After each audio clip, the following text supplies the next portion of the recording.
What's up, guys? Welcome back. Me and JD are back at it. Episode 22 as we continue to head towards that 100 mark.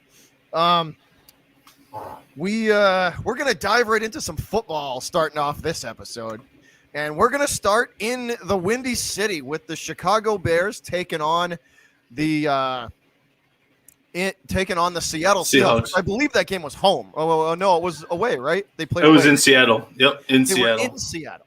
So the Bears taking on the Seahawks. I thought they were away. Right. They get a win. They get a good win there, 25-24. Nick Foles, the starting quarterback for this game. And they showed fight, man. The whole game, they just from what I saw, they showed a lot of fight. They had to stay with Seattle the whole game, and they had to, multiple times they had to come back from, a touchdown deficit and get back into it. And they gave themselves a chance at the end, but I thought it was a good win for them. I want to get your thoughts on it, though. No, it was. It was a great win. It showed a lot of heart. Nick Foles, man, you should have seen the. I'm in a lot of different Bears groups on social media and everything, and on different forums and everything. And man, people were not happy about Nick Foles being the starter. They wanted Justin. Like I saw some of these comments, and I just thought they were kind of stupid. Like so many people, what's up, Bill? So many people, man, wanted Justin Fields to start, even though he has like various ding injuries and stuff. I don't understand that. The season is over. We are not going to the playoffs. We're not going to the Super Bowl. So just try to like not kill these guys, man. Like that's what I don't understand. So many people didn't want Nick Foles. Nick Foles comes in there. He does an amazing job, plays really well. Like almost all of his incompletions, except for maybe like 3 or 4, were really good passes. Like just dropped right off the hand, slipped. It was snowy. It was a snowy time in Seattle. So like Nick Foles played amazing football. It seems like later in the season, the later the season goes, the better Nick Foles plays. Kind of like Tom Brady in that way. And I liked what I saw. Ultimately, I have said it for a while that I didn't understand the reason for even signing Andy Dalton when you have Nick Foles making like $12 million. So it made no sense to me, and it still doesn't. 16 weeks in, I have no idea why Andy Dalton's on the roster. Nick Foles is an excellent backup, and he is an excellent influence on anyone, on any player. He's a good locker room guy. So I liked what I saw. I liked how how aggressive everyone played, especially toward the fourth quarter. They were very the Bears really believed they could win that game. Even when they were down like 13 points, they believed they could win that game. 100%. All of them did. That's what I noticed too. One of the things is they never quit. They never quit, even when they were down 10. When they were down 13, when they were down big. That fourth quarter showed, I think, what the future of that Bears, like what they really could be like, heading into next year. I think that fourth quarter showed a lot about that team, that they fought, man. They had to fight and scratch and claw their way back into it. And that was a good win for them. It was a good morale win for them. It showed that they can, that they can play from behind and get back into games when they need to. That was a good win. Absolutely. I love to see it. And I think I think the belief is it comes from the quarterback position for sure. I think that Nick Foles, being his experience, his hardware, people know what he's about. They know he's not overly talented, but they believe that you could win with him. And I think that he definitely his composure was obvious. It was very obvious. And that's the kind of guy I want to be a backup. Really composed too. Like don't go like look at what he took that Eagles team against the Patriots and led them. Led that amazing. It was his leadership skills, and his skill, and the skill set like that for those guys, like a veteran like that, to have on the sideline and just in guys' ear, just constantly encouraging them, even though like that type of stuff is invaluable. It really is. It really is. And if I'm looking at this, like I talked about it a lot, the cap issue that the Bears have, and I think it's becoming more and more prevalent in the Bears, kind of community, their fandom, that the cap is completely messed up, and like it just doesn't make sense to have 3 quarterbacks right now. That's my point. And if we're going to keep one, it has to be Nick Foles. It just has to be. I would keep Foles over Andy Dalton simply because Foles has hardware. Andy Dalton doesn't. You know that's what I'm saying. They make the same honestly, salary. I would trust Foles over Dalton. I would trust him over Andy Dalton.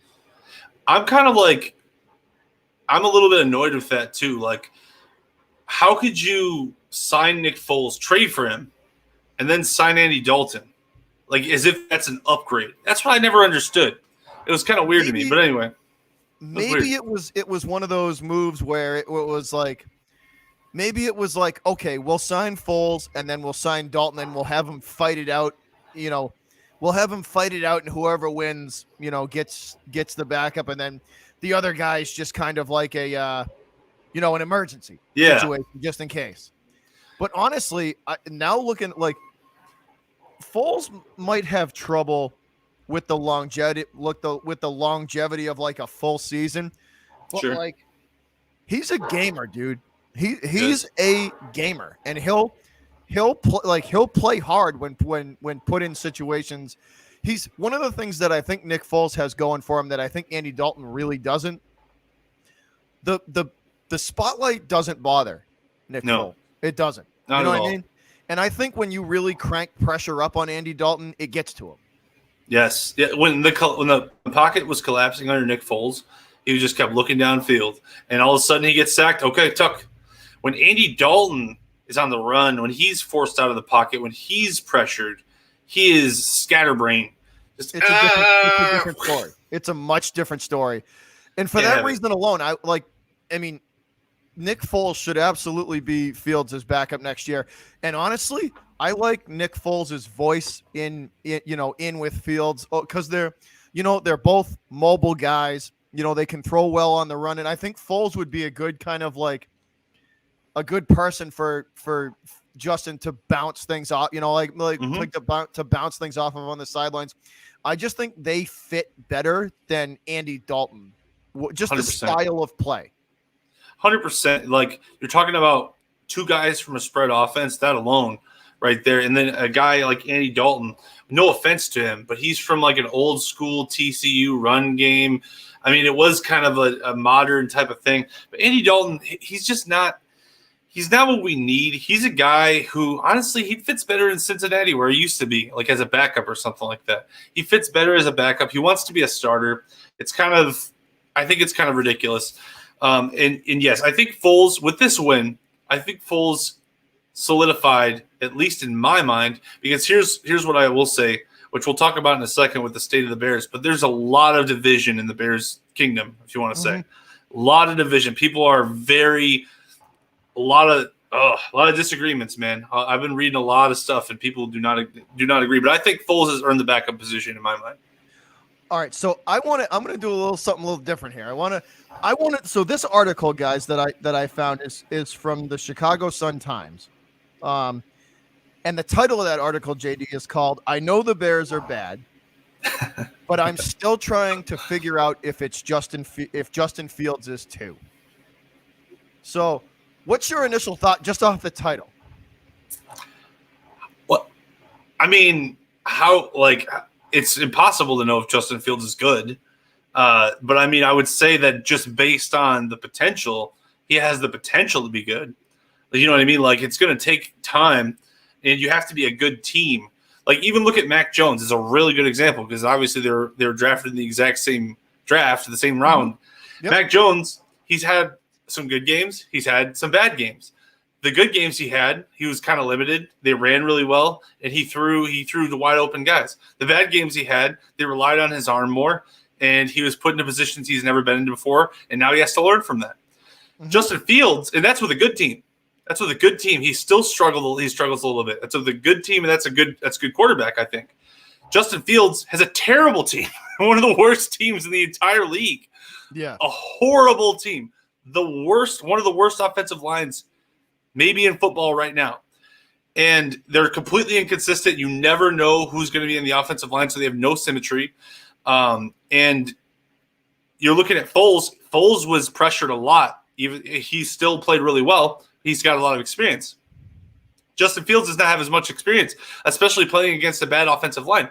High school, he probably didn't play. He was probably a dominant athlete in high school. I just imagine Justin Fields was an incredible athlete in high school. And then college, he went to Ohio State. So you're going to have really good offensive linemen at Ohio State, obviously.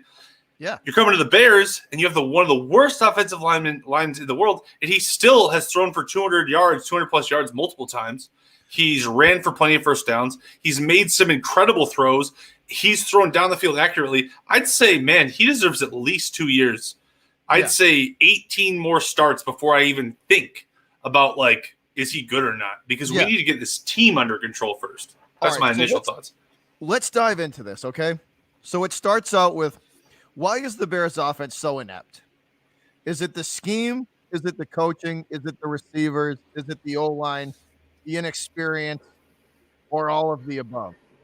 Or it's hard. No, or all of the above. Okay.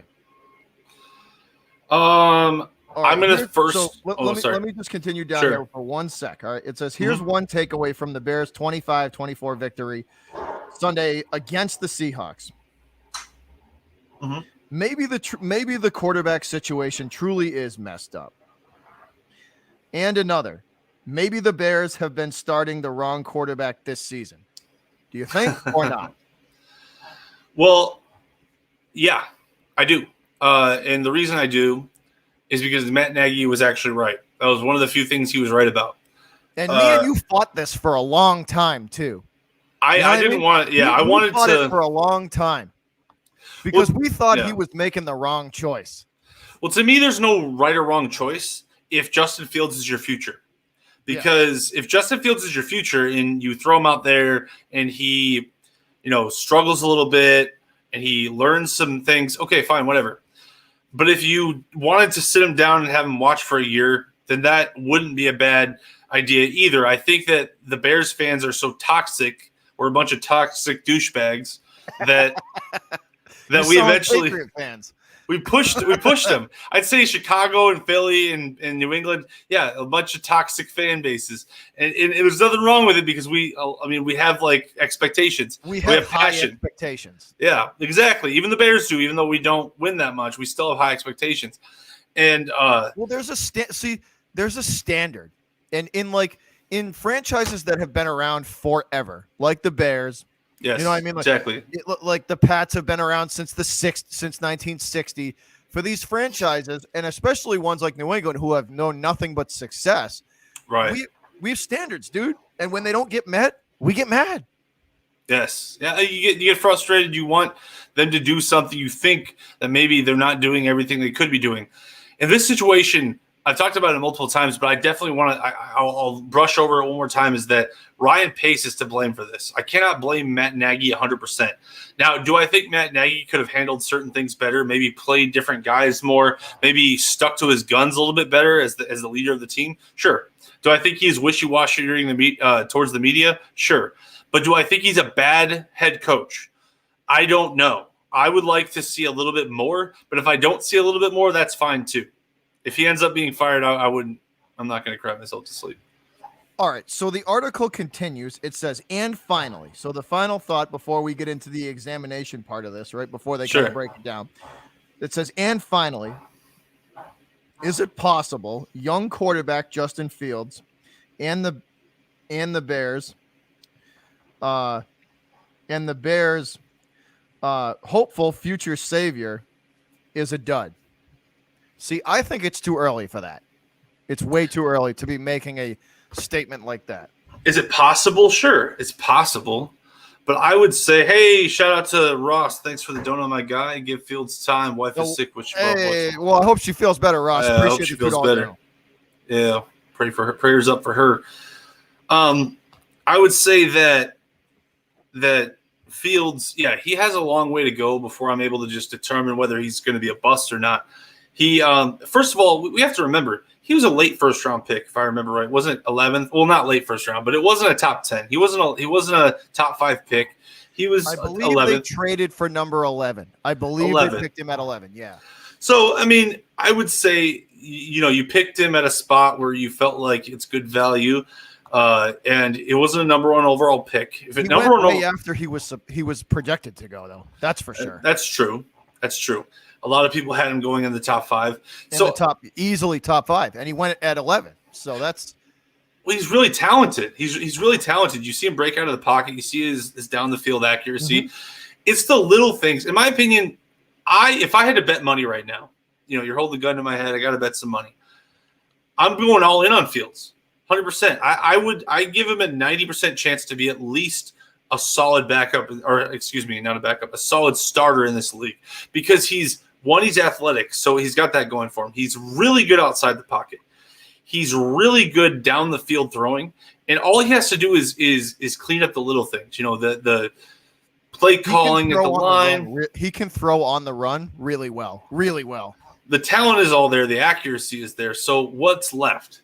Just experience, learning. Yeah. Being smart, like looking at the plays, breaking them down. No rookie is good at that. Tom Brady wasn't good at that. Peyton Manning wasn't good at that in the first year.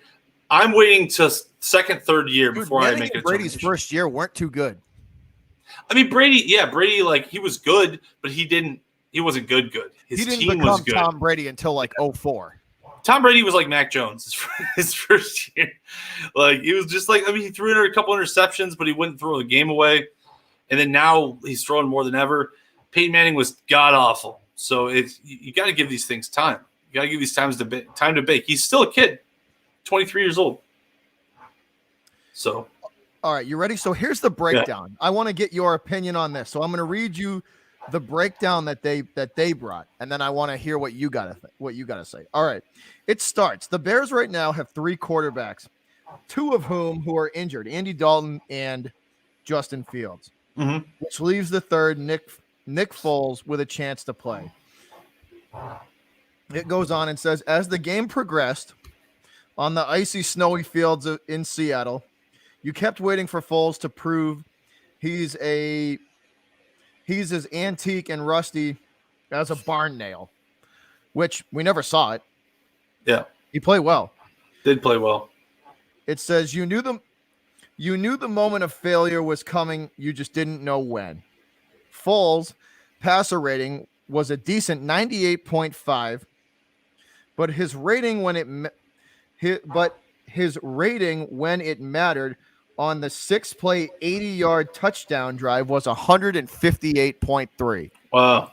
See, he's clutch. He's got ice in his veins.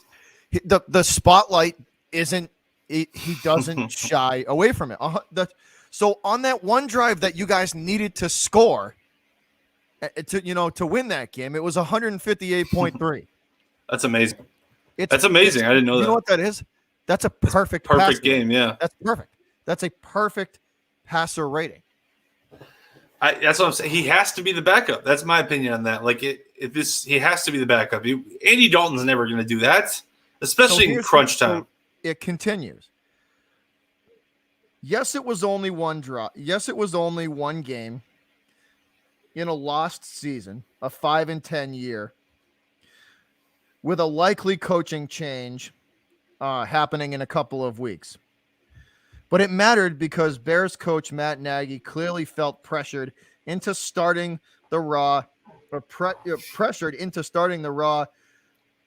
uncertain Justin Fields in 10 games this season. Perhaps because he was eager to see the 22-year-old play as the fans were. And the display by the former Ohio State star hasn't been pretty to this point. That's what we have to come to expect from rookie quarterbacks in the NFL. True. You can't expect them to be superstars year one. That's just not very likely to happen.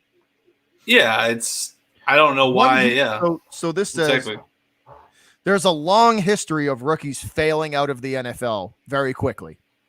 Very long. One huge reason is that those high draft choice quarterbacks inevitably go to lousy teams where failure almost can be counted upon. Lucky are the rookies who go to places where they can play or sit for a spell on teams that have solid offense, defense, and coaching. Think of Dan Marino or Patrick Mahomes. Oh, yeah. That's a big one right there. The Bears have no such luxury. They were a bad team when they drafted Fields, and they're a bad team now. So what are your thoughts? I mean, there's a lot of truth in that. The beginning part where you're saying, like, you know, is he a bust already? It's impossible to say that. It's absolutely impossible to say that, especially once he's showing potential. So that part I'm just gonna let go, because that one is just no way. I'll address that in a year. It's too soon. Way too soon. It's so soon. And also, I'm not gonna give Matt Nagy any credit, or Ryan Pace any credit for having Nick Foles on the roster and him being the third string. And we lucked out that our third stringer is good. It's like, we knew he was good. That's why you traded for him to begin with. You don't get credit for that. So no, I'm not going to give it, like, that guy's trying to give him credit. I'm not going to give him credit for that. That's ridiculous. Was he pressured by the fan base? I'd say he was more pressured by the fan base. I don't think he wanted to start Justin Fields at all.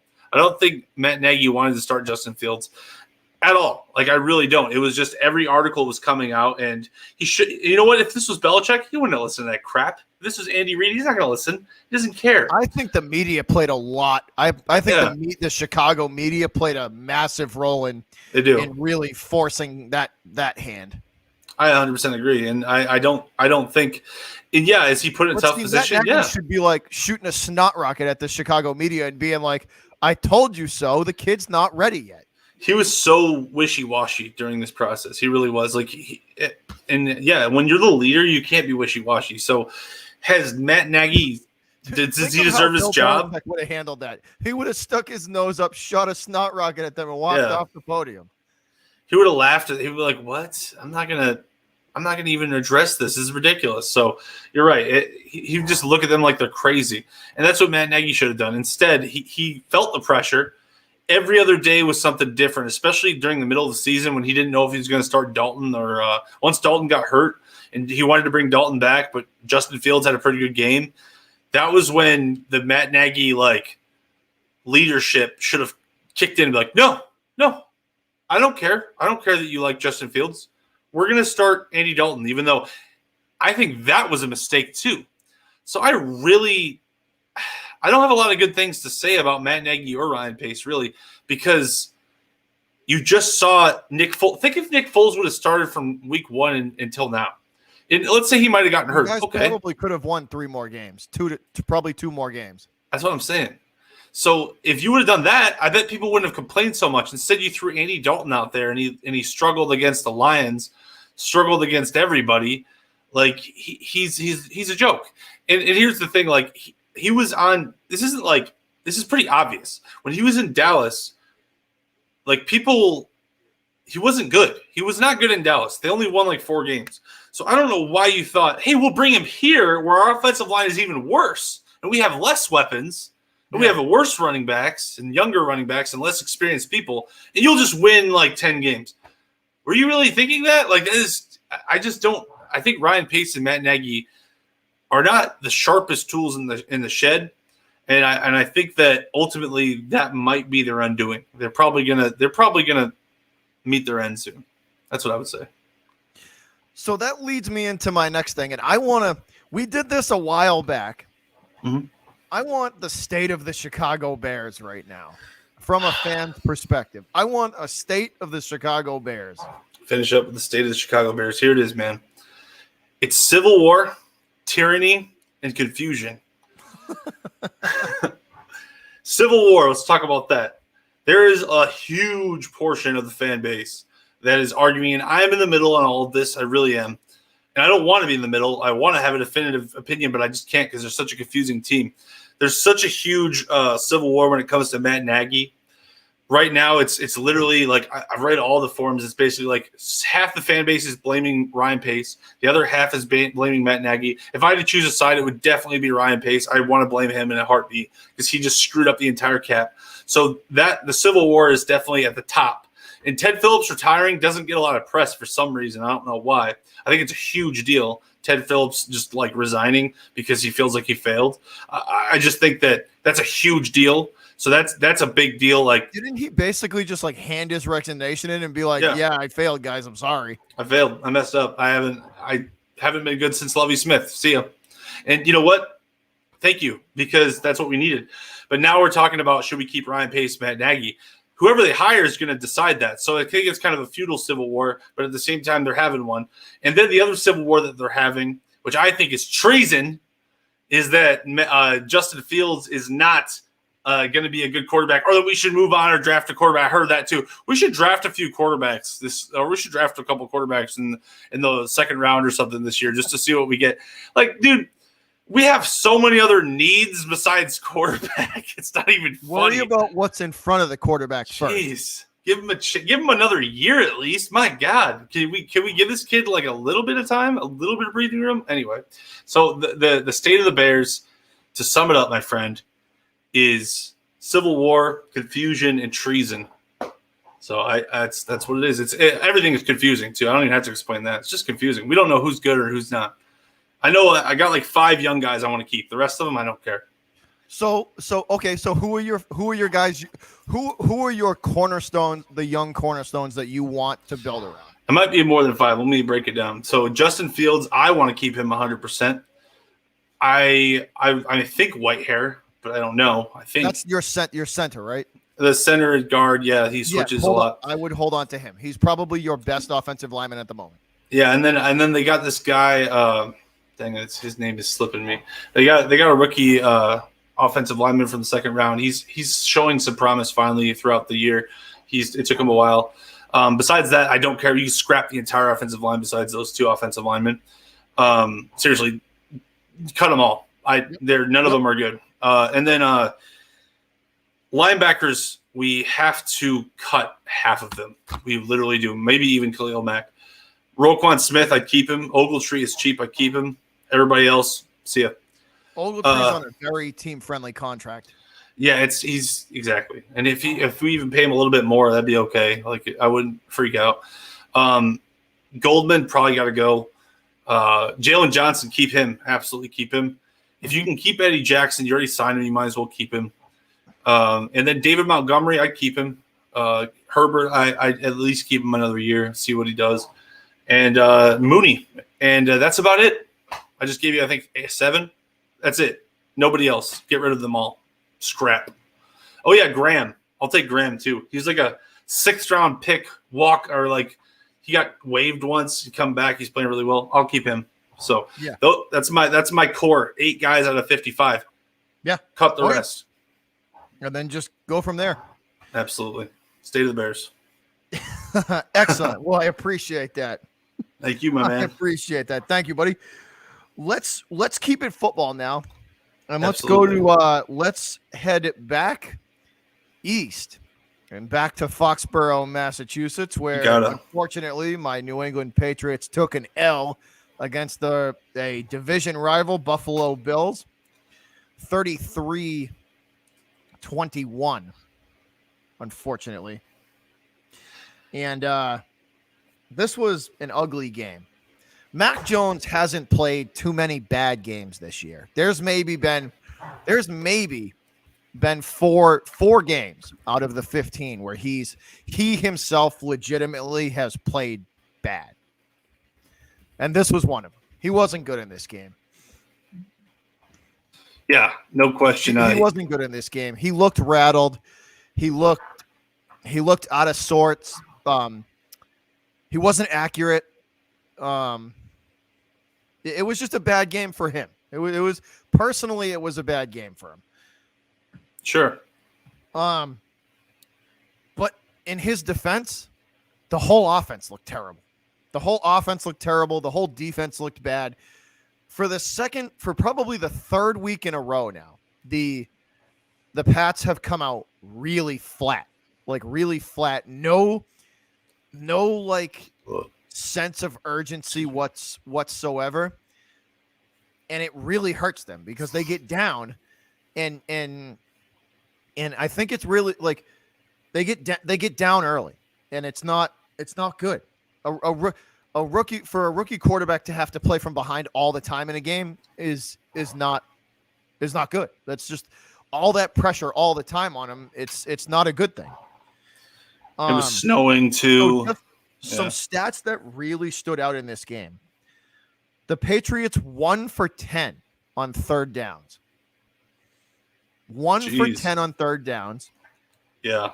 The Belichick's mad. The Bills 7 for 13 on third downs. Here's the big one. Right? On fourth down. On fourth down, the Bills were 3 for 4 on fourth down. Okay. Man, 3 for that's 4 ridiculous. on fourth down. That's ridiculous. Was Buffalo, and 1 for 10. Like, you can't win a game when you go 1 for 10 on third down on offense. You can't do that. No. 1 for 10, and then you give up 3 for 5. Yeah, exactly. You can't win a game like that. And it was like just going back to the first half was not good. The offense looked really bad. The defense was holding. I should say it was playing that kind of typical Pats, bend don't break, where they have to earn every. I mean, there was one drive where Buffalo just went right through them like a hot knife through butter. It wasn't even a challenge. But for the most part, they kind of played that bend don't break defense that they're known for, Sure. But like when your offense, here's the thing though. When you play that kind of defense and your offense doesn't help you out, it wears a defense out. Yeah, it does. If your defense is constantly on the field, you're chasing a guy like Diggs, like Allen. It's good. You're going to break down eventually. So you got to put some points on the board to give yourself some leeway. And it just didn't seem to happen. Big standouts. So some kind of big. We'll stick on the offensive side of the ball first. They did an upside to this on offense. Damian Harris again for 100 plus and 18. I think he went for 108 on 18 carries or 104 on 18 carries. So it's pretty good. Once again, the guy's getting 5 yards a carry. So the run game is there. It was there. And for the most part, I think the offensive line played pretty well. Right. So it's on the kid at that point. He's going to make mistakes. It was all a lot of this. Well, so the blocking was good. Fundamentals were not. There was a lot of stupid penalties on the offensive line, jumping off sides, holding. This game was very uncharacteristic of New England.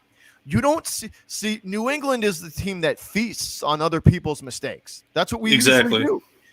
Bill Belichick lets the other coach make stupid mistakes, and we make that team pay for it. That's what we've done for 20 seasons. We capitalize on other teams' mistakes, and we score points off of it. And we were the team making all the mistakes this game. And it was just not good. It was the first half was not good. It was really bad. The upside, the second half, the team and the kid, Jones rebounded in the second half. One thing that all good quarterbacks in this league have is they got fight. They're not going to give up. Right. That came out in the second half, and that kid was willing to fight. You could tell that he was doing everything he could to fight and stay in that game, and so that's what I like. I like seeing that. You could tell that he's. And after the game, he personally said, we didn't play well enough. I didn't play well enough. I didn't lead well enough. The accountability. So the kids, that is a plus. He's got the fight in him, and he's got the know that he's constantly trying to improve, which are huge upsides. That is definitely a huge upside. The I don't know. It was just all the play calling too. Again, like I don't know. I don't have. I'm starting to really lose faith in Josh McDaniels, and I'll get to him like a little. I'm going to kind of just get into that a little bit. Now, he did a post kind of like post game interview, if you could call it today, and they were talking to him. It was either this morning or yesterday. I think it was this morning or this afternoon, and he basically admitted that he doesn't know how to use some of these guys in this offense. Admitted it. Said that he's having trouble integrating Jonnu Smith, which is one of our better young tight ends that we got in the offseason via free agency. And a slew of other guys that he named by name and admitted that he's having trouble integrating them into the offense. And that makes me think, how many times have I been yelling about him this season? I've been yelling about him a lot this year. And it's, the NFL adapts, and if you as an offensive coordinator can adapt with it, it makes me think that if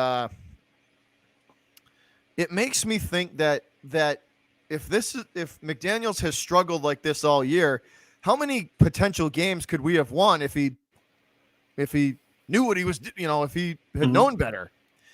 I think there's a lot of games that prove that he's kind of lost his touch. And me and you had talked about it, and I had said something to you when we first kind of started this podcast that Brady might have made his job a lot easier than it used to be. Now that he's got a rookie, he's actually got to work. Like he's actually got to do his job. He doesn't have a general on the field like Brady helping him, because they used to, don't get it twisted, Brady and McDaniels used to work together to run that offense, Absolutely. And now that you don't have a 12 or 15 year vet on the field to help you diagnose a defense and develop kind of a plan of attack, it's all on you. The plan of attacking a defense falls 100% on him now. And I think he's fallen way short of that mark, dude. And it makes me think, how many games could we have won if he was on his game?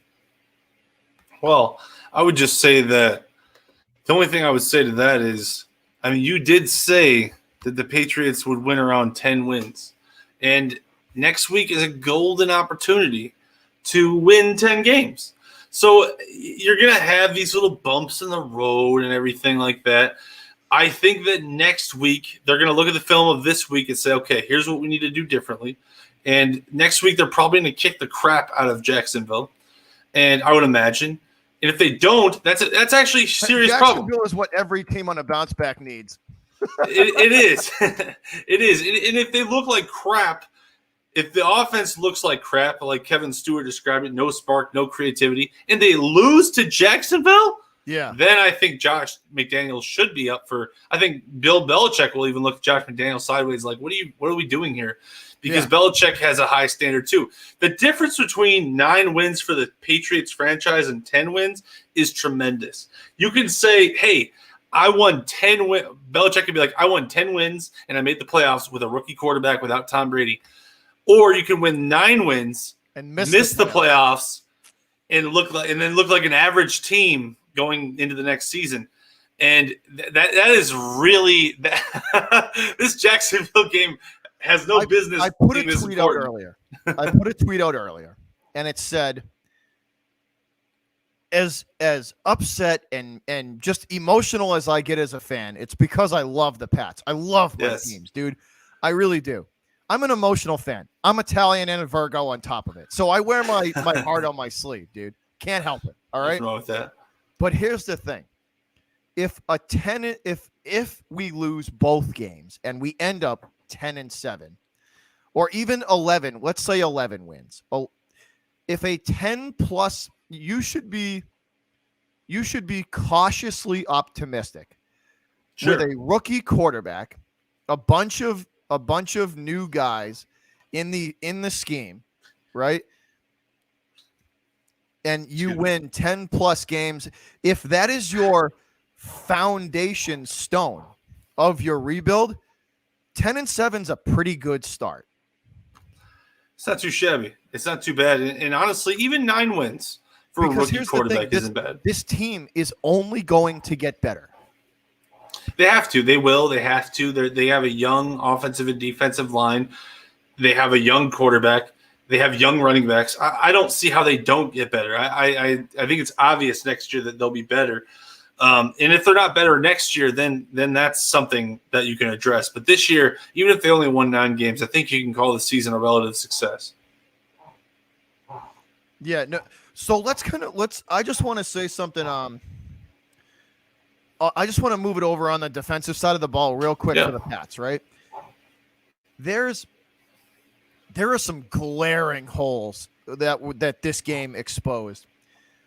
Our linebacking core is the middle of the middle of it is old and slow, man.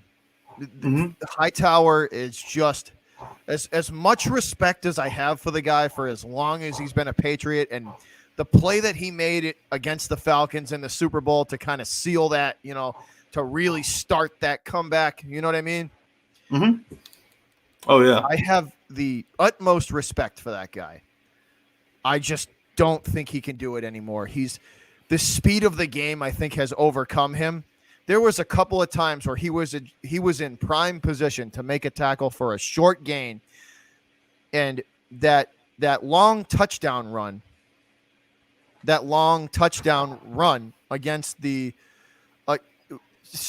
even in the Colts game, going as far back as the Colts game, he was in position in the Colts game to make tackles, and you could just tell he's just too old and too slow. They need help in the middle of the field. The linebackers, just whether it's a run stuffer or the coverage linebackers, the middle of the field for the Patriots is a clear weak point, and it must be addressed. It must. The Bills ate us up in the middle of the field. They did. Once they were able to get their running backs into the second level and get those, they just ran those drag routes across the middle of the field. Right. And it killed them. It absolutely killed the Patriots' chances because they couldn't cover it. Hightower's strength, from what I could always see, was his interior run stopping. And if he can't do that, and if he can't cover the middle of the field, then you're right. The game is passing him by. I propose a trade, Danny Trevathan, for a second-round pick. Anyway, we can talk about that later. But anyway, my point is that you guys definitely do need some linebacking help, I think. Maybe one more cornerback. But again, I always say with Belichick, I'm not too worried about the secondary. He'll usually figure that out within a year or so. Yeah, and that was the linebacking core was one of the things, and then the depth at cornerback really got because they don't usually have to go as deep as they have, with the cornerbacks now. Yeah. But Jonathan Jones is hurt, which is like their nickel guy. So they had to go with Miles Bryant, and this kid McKenzie just ate him. He couldn't cover him. You know what I mean? He had 120 yards receiving. He couldn't cover him. They just kept throwing to him all game. And it once they found that mismatch, and the Patriots literally couldn't do anything about it because they had no corner to match up. To run to them, yeah. To match up with them. They physically couldn't do anything about it. And the Bills just exploited that all game. They made sure that McKenzie kid, even when the Pats would switch and try and pass the kid off to other corner, they would always design plays so that McKenzie would end up, even in a zone defense, he would end up having to be guarded even when they passed him off by Miles Bryant. And that's just good coaching. That's just good. That's just good coaching. It was just an all-around bad game for them. They need a rebound. They need a rebound. The Pats have got to come back and rebound from it. I am not losing faith on Mac Jones though. The kid has there's a lot of potential there, and I think the kid is gonna be fine. He just had a bad game, and I mean, I know I was yelling that he's got to be a better leader and this and that, and I was saying that he's got to get in guys' faces, but it's just you as a rookie. It's just we know how the NFL. You can as a rookie get in a 5-year vet's face about dropping a ball or running a wrong route. You just can't. Yeah. Even though you probably know he ran the wrong route or did the wrong thing, as a rookie, you physically just can't because the guy's not going to listen to you.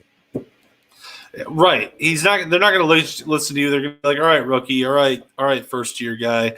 Like, you don't know that much. And as Patriots fans, you guys are so used to, especially, here's the thing. Seeing Tom Brady do it all the time. Right. Most quarterbacks don't even do what you just said. Oh, yell at my guy because he's getting his face and stuff. Most guys don't do that. Even the Hall of Famers don't. But Tom Brady did. Tom Brady did it every single time. If somebody ran the wrong route or messed up in any way, he did it the other week. He did it last week. They were up 30 points, and Tom Brady's just on the sideline like going on, guys just like screaming at people. And that's what the Patriots used to. For 20 years, that's what happened. For 18 years, that happened. So I definitely think that's part of it. That's definitely part of it. That you guys are used to seeing that, and Mac Jones will eventually have to do that. Yeah, there's nothing saying that Mac Jones won't get to that level where he can pull a guy aside and be like, "Look, man, this is where I want you to run this route. The corner's covering you like this. This is where I want to run this route, and I'll stick it. I'll throw it to you here, like flat. He can direct them, kind of be like, well, flatten this route out and do this and do that. Once he gets more." There's like a certain amount of respect that you have to earn to start being able to talk to guys on a certain level. You know what I mean? Like like my father brought it up to me because I was telling him I want Mac Jones to do that. And he was a quarterback. And my father goes, he goes, well, I would have just told that dude to fuck off if a rookie took, if some first year dude, like later cattle dog. See you, buddy. See you later, man. Thanks for watching. But like he's like the senior, like because he played a lot of football and he played a lot of he played his way up to college. And he was like, you're not going to listen to like a walk-on guy if you're if you're a senior or junior and a starter. You're just not going to full scholarship. Yeah, you're not going to exactly. You're not going to do There's levels to this. But you know what I mean? He's like, you got to earn. Jones has to earn his way up. Not saying that he won't ever do it, but you got to earn your way up to be able to do that with guys. No doubt. I do think he is well respected in the locker room. So I think he will at some point get on a level where he can talk to these guys. You kill the Dolphins for me. Yeah, man. We're working on it, OG. It's only a matter of time. Bill Belichick will give him Bill Belichick's whispering in his ears like, you need to take control of this team. You know what I mean? Like, that's happening. It's part of the idea. Next year, he could be a completely different guy. Look at Joe Burrow. Joe Burrow is a really good example of what Mac Jones could be if he kind of maxes. Could be. Yeah. Joe Burrow, this first year, first 5 games, he had a few flashes. Obviously, Joe Burrow is an excellent passer. I don't know if Mac Jones is an excellent passer. He's a good passer. Burrow's arm strength is more. Burrow has more arm strength than Jones. I'll fully admit that. His arm is stronger than him. He's better than most people. Burrow's going to be a top 10 guy in this league for a long time. But the first 5 games, I remember distinctly thinking, I don't know if this guy's going to work out. Like, he's getting smacked around. And then when he gets up, he's a little slow to get up. But this year, it's his team. He's taking ownership of it. And when he makes a mistake, he doesn't care because it's his team. Mac Jones probably doesn't feel that way quite yet. You know what I mean? But he could. Once he feels that way, Dan Brady's going to yell at people. I think Jones's ceiling is I have a lot of faith in the kid because every game the kid shows fight, even when they're down. Even in this game, in the second half, they came out and the kid showed fight. He was getting smacked around and had to. The great quarterbacks are going to stand in the pocket, and when they know a blindside blitz is coming, they're going to take that hit to deliver an accurate football and get a first down. They'll take that hit. They'll take that hit 10 out of 10 times to move the chains. You know what I mean? And they'll dust themselves up, get right back up and do it again. And Jones has shown that fight is there with him. And that's what gives me a lot of confidence is the fight is there with him. I'm with you 100%. That's exactly what it is. That's why I think Justin Fields has potential. That's why I think certain guys have potential because the same thing with Fields too. He's a tough kid. He'll take the hits that he needs to take to deliver the football and make the first down. And that it's dedication, dude. It's dedication to the team. Let's get the first down. If I got to take a hit and to deliver you a football, I'll take the hit. Just catch That's the ball, leadership, man. Too, because leaders aren't scared of taking one for the team ever. Mm-hmm. That's part of the MO as being a leader. Kevin Stewart makes a good point, too. He says Joe Burrow has more playmakers than Mac Jones does. It's a good point. When you talk about playmakers, the Patriots are not good. They have a couple of good tight ends, don't get me wrong. But the Patriots traditionally have not been good at surrounding their young quarterbacks with playmakers, whereas the Bengals – they always have playmakers. The Steelers always have playmakers. The Chiefs always have playmakers. So these things do matter. The Rams have playmakers. These things matter a lot, and that's something Belichick, obviously, him and his scouts need to look in the mirror and say, dude, we need to get a guy. We need a guy over the top. So that's definitely something. Like, who's the best receiver over the top from your estimation? Besides, like, Hunter Henry. The over-the-top guy has usually been Nelson Aguilar, but he's hurt. But Aguilar's never been like the best receiver this year. The two guys who have been probably the go-to guys catching footballs are Hunter Henry and Kendrick Bourne. Okay. Kendrick Bourne and Hunter Henry. It's just not going to get it done. You're going to need a guy like look at Kyler Murray. Kyler Murray is collapsing right now because he doesn't have DeAndre Hopkins. When you gave him Hopkins, he's the best quarterback in the entire league. So those things really, really matter. So we'll see. When you give a guy a number one guy, he automatically draws coverage away from everybody else. So there's mismatches. If you don't have a true number one on the field, you got to really search for those mismatches. Exactly. You have to, and it's hard for a rookie to do that. It's incredibly hard. Eric says it's very un-Belichick-like for our team to look sloppy the 2 weeks in a row. Yes. All the mistakes are not even the league. Even the league's not used to seeing the Pat. Like, this is not Patriot football. Pat's football is you control the clock, long, slow, methodical drives down the field that end in touchdowns, not field goals, and you just run the clock out on people. That's how they've won. You control the time of possession, you move the chains, you keep the clock moving. That's how they've always rolled. And you do that by playing clean football. And when you don't play clean football, it's a huge issue because you're always going backwards. Well, how much of that is Tom Brady? And I know we always go back to Tom Brady. How much of that is Tom Brady? Tom Brady, look at the Buccaneers. They were the most undisciplined team in the world. Enter Tom Brady. Now they are one of the most disciplined teams in the world. One of the most efficient, too. That guy is a game changer. So it's going to take years, in my opinion. And you guys may not want to hear this, Patriots fans, but it might take you 5 years to get to that point again. I said, remember me and you were talking, and I said this is a potential probably 5-year rebuild to get back to like Super Bowl quality.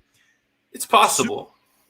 To get back to a consistent, 12-win, 13-win Super Bowl caliber team. I said 5 years to get to that point. 10-7 if we don't win again. If we only win one other game this year. 10-7 to me is a decent foundation block to work with. But here's the thing: you could do 10 games this season. That means I got to see 12 next year. You know what I mean? Yeah, I mean, you're setting your own bar. It's a slow build and improvement. That's 2 games better. You know what I mean? Yeah, I know 100%. I definitely they have to figure out something the next few games. And if they sneak into the playoffs, you never know what could happen. You absolutely never know. You could make it to the Super Bowl this year, but you have to sneak into the playoffs first. Do I think that the Patriots will make it to the Super Bowl? Probably not. I think that Mac Jones will probably be their downfall, but we just can't be too hard on it. And I know the Patriots are so used to success and discipline. If the Pats make the playoffs with a rookie quarterback in its first year, I'll be pretty happy. You got to take your wins, you know what I mean, as they come. And I feel like already 9 wins for Mac Jones already. It's pretty good. It's pretty good. It's not as good as you want sometimes, but it is what it is. It is what it is. I think that they're coming. I think the Patriots are coming for sure. Yeah, no, they need some more pieces, dude. They're absolutely the potential in the build. It's a build. They're building back to what they used to be, And they like need I a new said, receiver. As I'm Italian, I'm a Virgo. I'm from Massachusetts. So if I get a little angry and a little animated, I'm sorry. It's kind of the region in my DNA. You want them to win every game. I get it. But I love this team, and I know the potential is there for them to be really, really, really good again. I think so too. Even this year, they could bounce back this next game and win the next 2 games and go into the playoffs feeling really strong about what they do. So the season's not even over, let alone the franchise. The franchise is just beginning. This is the starting point for you guys. This is the starting point for the Mac Jones era. If 9 wins is the starting point, come on. That's too easy. Let's end it on this, right? So let's end it on this. I want to know. I'm gonna kind of give you like a final thought, and then I want to know your opinion on it. So there is a blueprint to beat the Patriots this year. There's a blueprint to beat them. And Buffalo showed you what it is. Seriously. Force Mac to throw. I'm dead serious. The Bills showed you what you need to do to beat the Patriots, right? Mm-hmm. You put the game it fully. I mean, stuff the run completely, like slow the run down to a point where they have to throw the football, right? The Pats got down early in this game and they had to throw, right? Mm-hmm. So 100%. You slow the run down enough to where you put the game in Mac Jones' hands, right? Mm-hmm. You pressure the kid. And you take an early lead. That's how you beat the Pats. You get up 10, you put the game in Mac Jones' hands because Bill and Josh are very, very – they don't want to put the kid in positions to shake his confidence. And by getting a lead early and taking the run game away from him, you make him extremely uncomfortable. And that's how you beat them. But guess what? There's only been how many teams this year that have been able to do it? 6, right? Yeah. Not a lot of teams have been able to do that to them. So it's like they're still very, very capable of winning games. And I think a few times they did put the game in Mac Jones's hand, and he handled it okay. It's just sometimes, and also in the snow. Who knows how many times he's played in the snow? That throws you a curveball. And with this division opponent, who by the way is an excellent team on their own right, that's what happens. Hey, the coach plays. Good to see you. Hey, Rick, Jay. Hey, coach. Coach, good to see you, buddy. Good to see you, my dude. Cheers, Phil. Cheers, Jay. Coach. Yes, sir. No of course. Problem, coach. So that's the blueprint on how you beat them. You put the game in Mac Jones's hands early on, and you get an early lead, and you force the kid to have to play from behind early, because that means he's out of his comfort zone early in the game. Yeah, exactly. Not a lot of teams can do that to the Pats, right? Not a lot of teams can play disciplined football enough to do that to them. I 100% agree. They don't. They want to make you play. If you put the ball in Mac's hands, you have the best chance. You have to hope that your receivers, just like the Bills are a really good example of this. Their receivers are a little bit better than the Patriots secondary, the young secondary, very young secondary, by the way. So it's expected. The young guys, you got a young quarterback, you got a young secondary. And here's the thing. You split the series with these guys. So you split the series with these guys 1-1, and next year these guys are becoming serious rivals. That's the thing, because the first game they ran down their throats. Second game you stopped them. The AFC East is interesting again. It's interesting. It's so interesting. Yeah, I love to see it too.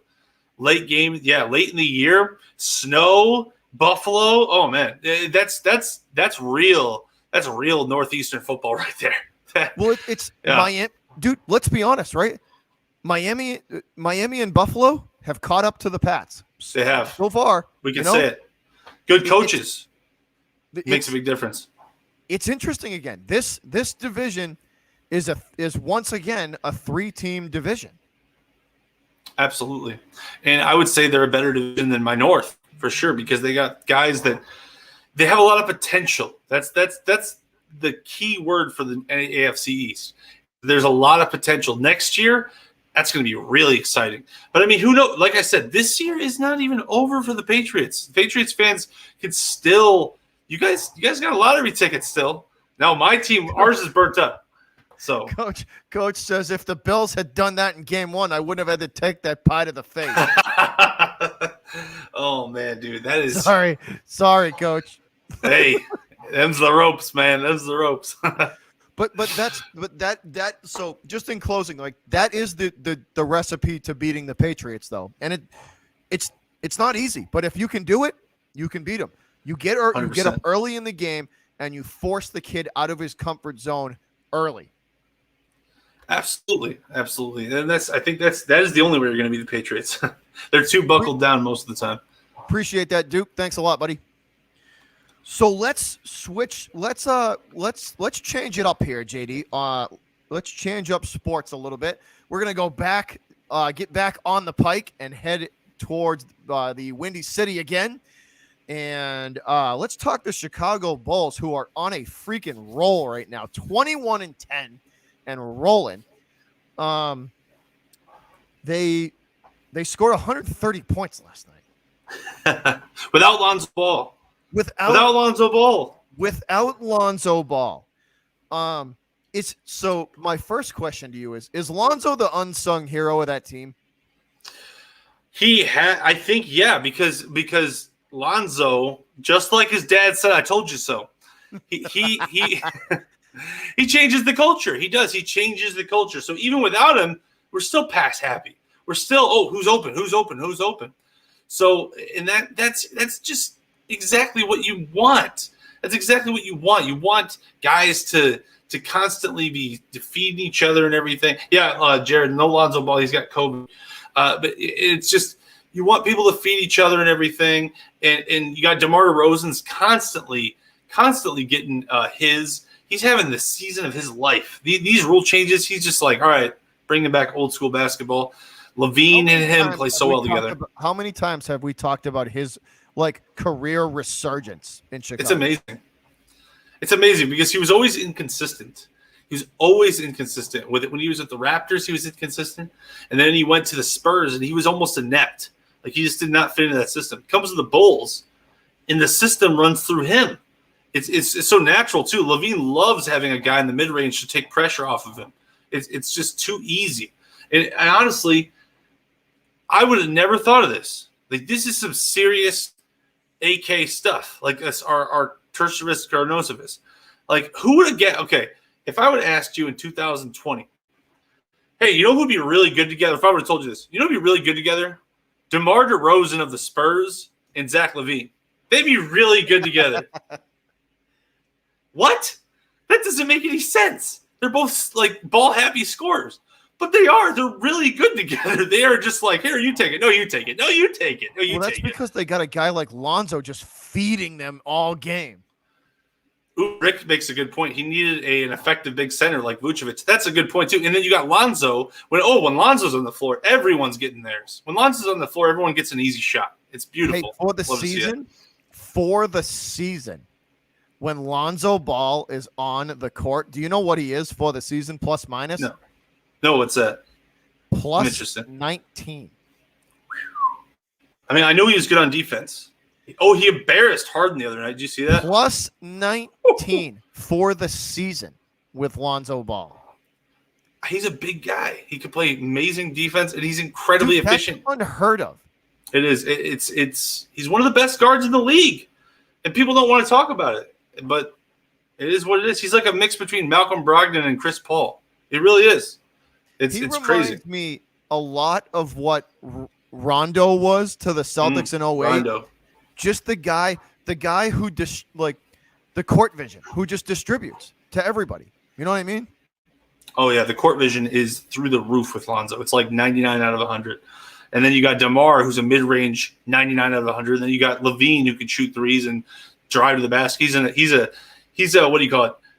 Analytics nightmare for other teams like Levine is. So man, we got a little bit of everything in Chicago, and we love to see it. Love to see it. It's so beautiful, and I don't think they're going away, man. I think this team's here to stay. And me and you have talked about this at nauseum. Like one of the main reasons why I think Chicago is so good is because none of those guys care who gets the basketball and who takes the shot. The unselfishness of that team is what's winning them games. Yeah, and you love to see it. And it goes back to the DeMar and Zach LaVine thing. It's like these guys traditionally just take the ball, but when they're together, they want each other to succeed. And when everybody wants everyone to succeed, then everybody wants the team to succeed. And then you've built a culture of success. Then you can keep feeding off of that. And you know what the Bulls really need? And I don't want to say that. I mean, they could compete this year. Theoretically, they could compete. But we just need one superstar. One. You give us anybody, any star, any superstar, like even if Jimmy Butler came back. If you give us even a guy like Jimmy Butler. It's over. Think about Butler on a team like this with chemistry like this. It'd be a wrap. You put him at the 3 or even at the 2, and then you kind of move around. Like, oh, God, it'd be disgusting. I think that Butler, he'd be a bad he wouldn't be a bad example, but because he makes so much money, he's kind of old. He'd be but a guy like that, even Ja Morant, but I don't know, man, because Lonzo is so good. It's really hard to say. Devin Booker would be perfect. Need like a star 3. If you had a star 3, it'd be a wrap. There's a lot of things you could do with this roster, and I really think that if you keep DeRozan and you keep Levine together, then you'll at least win a lot of games. And then if you keep Lonzo intact, then you'll have a good culture. So it's really exciting to see the Bulls. There's a lot of growth also to be had. So this is just the beginning, just like the Patriots. This is just the beginning. So here's can they do it? Can they come out of the East? Can they do it? Can they beat the Bucks and come out of the East? I love that. I don't think they can though. I don't think they can. In a 7-game series, you don't think they could do it? Who's going to match up with him? Who's going to match up with Giannis? Who's going to match up with Trae Young? I mean, okay, you know what? I would love to see Lonzo versus Trae Young in a playoff series. That would be entertaining. The Hawks and Bulls. Whew, that'd be entertaining. That'd be incredibly entertaining.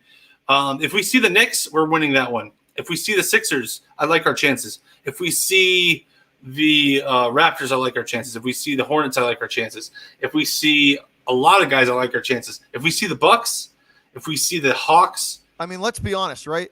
The Bucks, who are going to probably in the end going to be the team that you guys are going to have to overcome to come out of the East. Yeah, that I would imagine. Honestly, though, right now looking at it, a Bucks and Bulls series for 7 would be really entertaining. Oh, I'd love to see that. You got the Bulls passing all over the place, and then you got the Bucks, who are clearly the best team in the NBA. I think it's hard. I know they just won, and sometimes you get hangovers. But, I mean, you got Drew Holiday, one of the top 5 two-way players in the league. You got Chris Middleton, a really good two-way player who can shoot threes. You got Giannis Antetokounmpo, one of the greatest players in the entire world. You got DeMarcus Cousins, Bobby Portis off the bench. You got Robin Lopez, a top 10 center. I mean, this team is completely stacked. So, like, the Bulls have some depth. They have, like, 6-7 guys that they can throw at you. So, I think that maybe the Bulls could give the Bucks, besides the Hawks. Well, the Hawks kind of got shut down after a while. I don't know. The Bulls could give somebody a run for their money, though. I could see that. You're going into the second round, at least. I think so, too. I think the Bulls – second round. I would agree with that.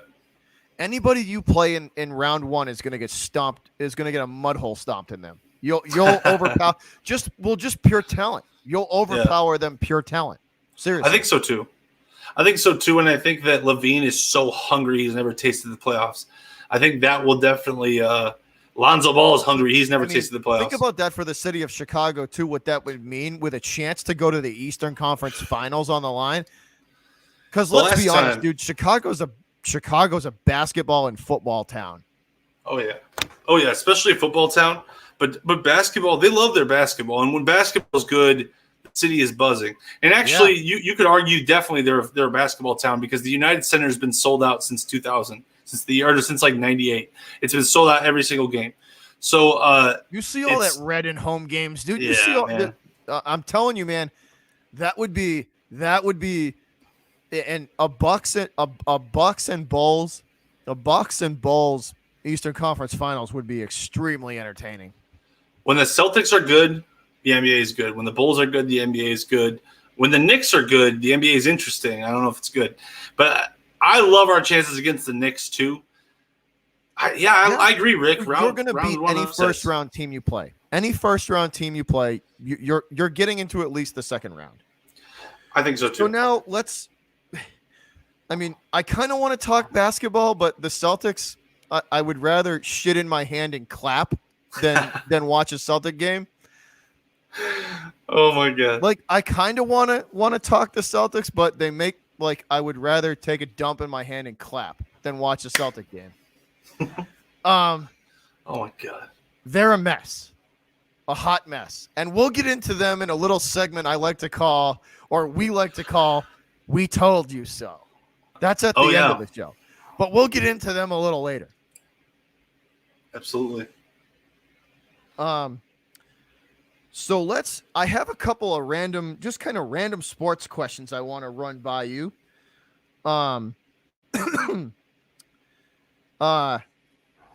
then we'll end the show with a little segment we like to call "We Told You So." Because me and JD got some things that we need to say, "We told you so" about, and we were right. Or ahead of the call on them. Yeah, I got two.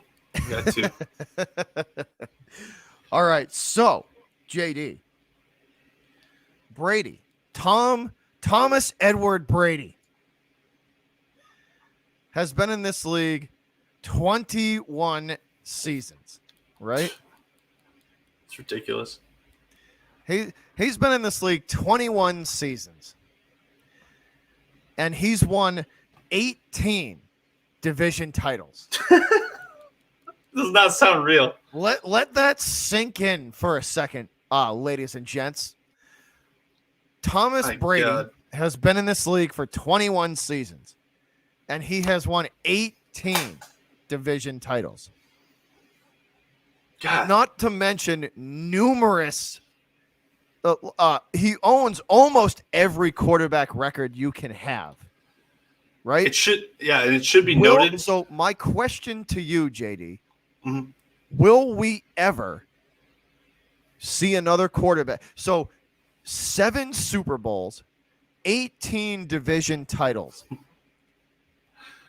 and he's been to 10 Super Bowls. 10. He's won 7 and been to 10. So letting all of that sink in, will we ever see another quarterback will we ever see another player as dominant at the craft as him? I don't think so. I really don't think so. What Brady did is beyond special.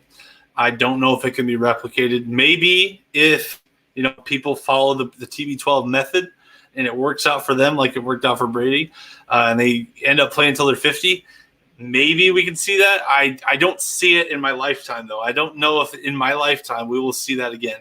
It's truly a spectacular feat, and it should be noted, to make that stat that he just read off a little bit more ridiculous, the 18 out of 20, the 2 years that he didn't win the division title, the 1 year that he didn't win the he won 18.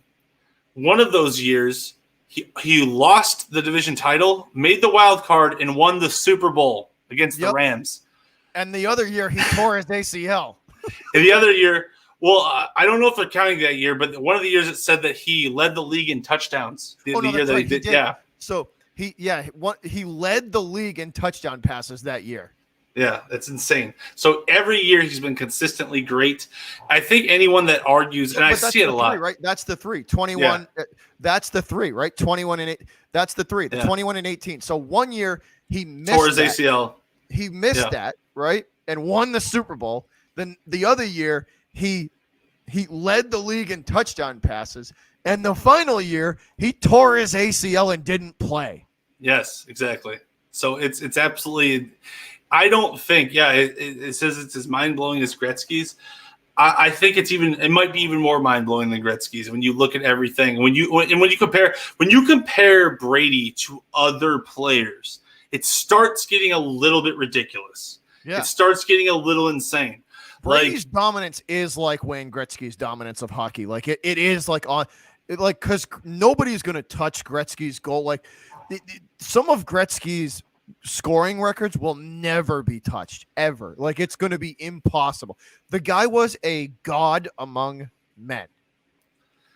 It's so true. And I think that Brady, especially, Brady is like, man, anyone who argues Brady is not the GOAT, anyone who argues that Brady is not the greatest player of all time, you have to look at it like this too. Look at other sports. Like Michael Jordan has 6 rings, but a bunch of guys have 5. Like a whole bunch of guys have 5. Nobody is even in Brady's like rear view. Brady's lapped everybody. Like he's lapping people. The only one who hasn't lapped is Joe Montana. That's the only guy he hasn't lapped. He's lapped everybody else. Most guys, they call them legends with 2 rings and 2 Super Bowl appearances or 3. They call them legends. These are legendary guys. Brady has 10, and he's won 7. So that I don't think it'll ever be matched, the level of success. Even if somebody does get 7 Super Bowl rings. Let's let this sink into the potential for him to win 8 is there this year. He could potentially win an 8th Super Bowl this year. And if he did, I mean, there's nothing more to prove. In my opinion, he's the greatest, if not the top 3 greatest American athletes of all time. There's no one else that you could put above Brady, not even Michael Jordan, in my opinion. And if he wins this year, he's lapped Joe Montana. So Joe Montana was widely regarded as the greatest of all time for about 25, 30 years. All of a sudden, Brady comes in and doubles his total. It'd be like if somebody gets 12 rings right now in NBA. Let this sink in, JD, right? So Brady was with the Patriots for 20 seasons. Let this sink in. You know what that means, right? That means on average, the Patriots were making the Super Bowl every other year. Yeah, 10 Super Bowls. Yeah. Every other year, they would make the Super Bowl. They might not win it, but they would get there. Think about that for a second. For 20 seasons, they did this. It's basically what LeBron James did in the NBA times 2. Here's a ridiculous stat for you, JD. They won the division 11 years in a row. That's insane. It's insane. And maybe they might win it again, so it'd be like 11 out of 13 or whatever. They won the division 11 years in a row in one stretch. That's insane. And the only time they didn't was when, remember, he tore his ACL. That's when they didn't. Pretty sure that was like that ended the streak. And it's absolutely unprecedented. I don't think it'll ever be. To answer your question, no, I don't think we'll ever see anything like it again. Somebody posed me a very good question, and I want to because I asked them this same question, and then they kind of followed up with another one. And the question was, what are we more likely to see first? Another Bill Belichick type coach or another Tom Brady type player? A Belichick type coach. Because a Tom Brady like player would have to stay as healthy as Tom Brady did. He'd have to master the game as much as Tom Brady did. He'd have to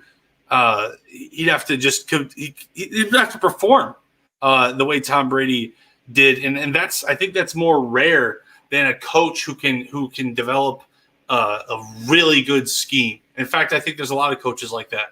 I think that Belichick needed Brady more than – I still believe this. I think that Belichick needed Brady more than Brady needed Belichick. I do think it was close. I don't think it was easy. You know what I mean? I think it was – you're splitting hairs here. But I do believe that to this day. At least what do you think?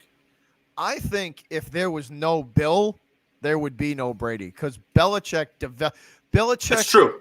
Belichick helped Brady become Brady. And then once Brady became like the Sith Lord, he just took his talent. You know what I mean? Once he turned into like the Sith Lord, and was just running this. You know what I mean? But without Bill, I don't think there would be, because Bill knew exactly how to coach and how to push and how to get every ounce of excellence out of Tom Brady. No other coach would have been able to do with Tom Brady what Bill did, and that's get every drop of effort and concentration and excellence out of him.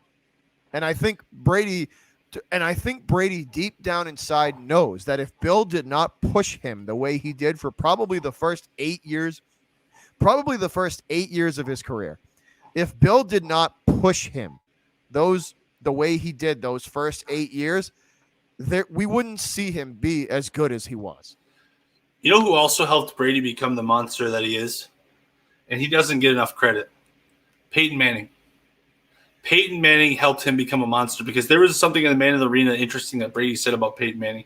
He said, I saw the way that he just controlled that offense and how he just told everyone where to be, and he knew every play before you knew it. He knew your defense's play. And Brady said, I wanted to be like that. So he studied his ass off. He's obsessed with film. He wants to be just like Peyton Manning, and he ended up being way better than Peyton Manning.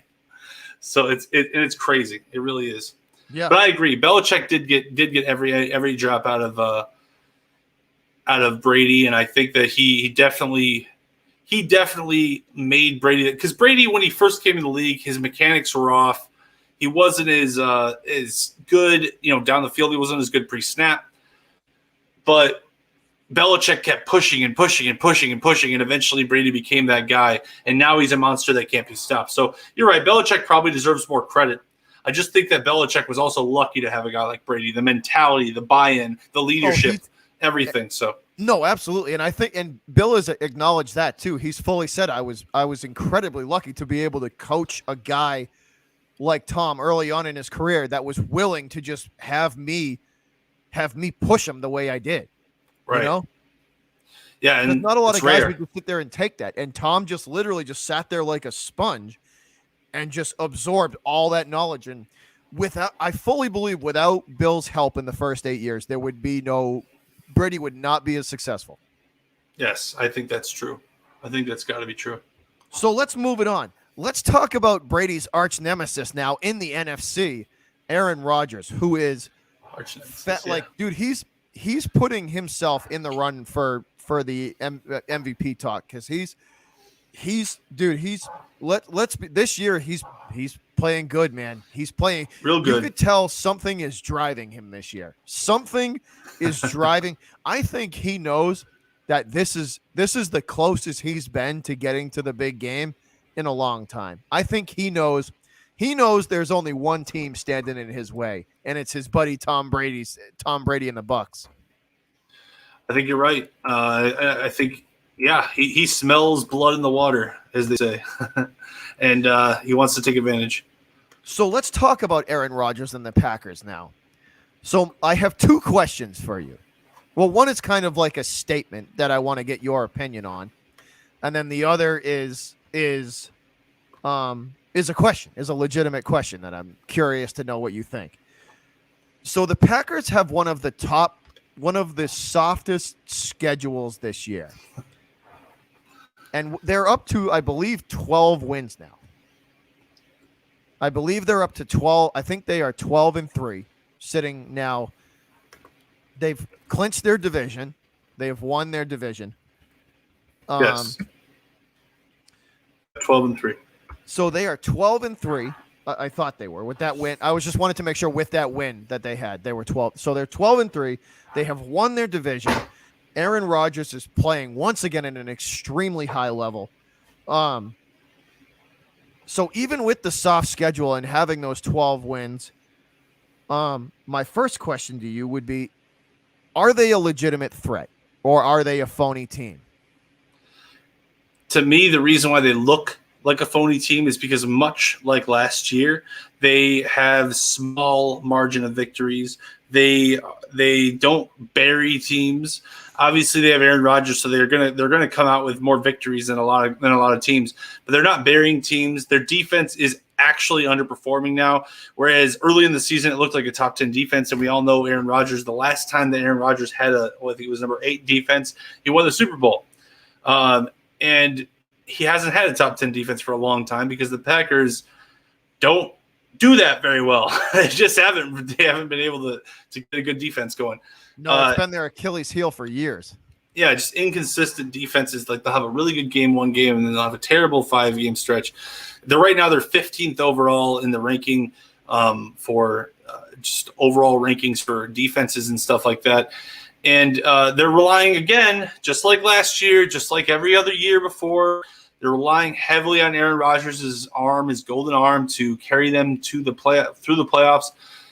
Will it happen? I don't know. They do look suspect, as Kevin Stewart said. They do look very suspect. I think it was Baker threw, I don't even know how many. He had a couple turnovers, and they still were within a couple. They were in they should have buried the Browns. They should have buried the Bears. They should have buried the Lions. They should have buried JD. They're winning. I get that. I understand that they're winning. I totally understand. But when you look at the history of the Packers, it always seems like they dominate the regular season. And then because of this inconsistent defense, because of Rodgers' he locks into one receiver like Adams or Nelson, you take him away in the playoffs, and then all of a sudden he's not as effective. Ross, shout out to Ross. Bill Russell, 11 rings. Bill Belichick and Brady needed each other. No question. Ross, I fully believe it. They without Brady, without Belichick pushing Brady, there would be no Sith Lord Tom. There would be no Tom would not be Darth Vader. There would be no Bill and Tom absolutely fed off each other their whole time in here, and they owe their careers to one another, and they always will. 100%. I think that Bill was always a good coach. I think that he was a good coach when he had Lawrence Taylor in the 90s. He was a good coach when he went to the Browns and they kind of gave up on him. He was a good coach when he went to the Jets and he decided to leave. And he was a good coach when he drafted Tom Brady and kept him on for this, what was it, the 4th quarterback on the roster? It's unheard of. Unheard of. It doesn't happen. It's very unheard of. He wasn't even the scout team guy. He wanted to see if Brady would shine later in the season, and look what happened. So that intuition is special. No one can take that away from Belichick, and I think that Tom has given Belichick a ton of credit over the years for all the things he's done. That's why you don't hear Tom really talking crap about New England. Yeah, you don't hear him talking crap about it. He's never said anything bad about it. He knows how important Bill was to him. He wanted more of a say. He wanted more power, which I totally understand that after 20 years of being the best at what you do, saying, hey, you can't tell me what to do anymore. I'm sorry. I totally understand that. So Brady wanted to move on. And if Brady wins 2 titles, then, I mean, without Belichick, I mean, God, good Lord. I just – I know. We might have to rethink that take. You should call it the Tom Brady trophy at this point, or the Bill Belichick trophy. I mean, good Lord. It's just I don't know, All right, man. So my next question, part of the Packers question would be, so the first one was, are they a fraudulent team? Yes or no? Yeah. Yes, they are. Because of the weak schedule, right? And the way that they collapse. The point differential. Yeah, the point is differential. Yeah, the way that they're so reliant on Devontae Adams being good and Aaron Rodgers making ridiculous throws. Yeah, I think they could be. They have fraud written on their head. I think they have fraud written in their face. Maybe it's because I'm a Bears fan, but I think they're fraud. And I think that Rodgers is going to be gone, but we'll talk about that in a little bit. Rest in peace, John Madden. What? No way. Don't scare me. Yeah, I just had to look. Holy, no, it's all. No. Yep, it's true. Rest in peace, John Madden. Oh, That has been confirmed. it's too bad. NFL legend John Madden dead at 85. During the I-90 podcast, man. It was confirmed at 4:11 p.m. this afternoon. What a legend. I mean, you want to take 5 minutes and talk about him for a second? So let's switch direction here for a little bit since we just kind of found that out, right? Yeah. Wow.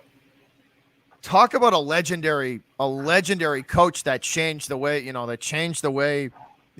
league was. The guy left his mark not only as a coach, but as a broadcaster as well. Like he transitioned into the booth and it was like he never missed a step. But yeah, like that's R.I.P. John Madden. Let's talk about that for a sec. Yeah, I mean, that's a sad situation. I mean, he's 85, so he's in a better place now. I'm glad he's not suffering or anything because the older you get, the more likely you are to suffer from certain things. And but it doesn't matter how old you are. It's always sad to lose someone, such a legendary figure in American culture. It's such Americana. He was the face of football for 30 years at least. Like, I mean, people looked at him like, okay, he's the best coach. Everybody knew who he was. Everybody knew who he was. When I was a kid, man, John Madden was everything. Like Sunday Night Football. And honestly, no disrespect to Chris Collinsworth, but he couldn't replace John Madden. And he never has. Nobody's replaced John Madden since he retired. Since John Madden retired, the NFL play-by-play has always been, I'd say the only one close is my friend Bobby here. But I'm saying that it's for real. It's seriously not someone you can replace. So rest in peace, John Madden.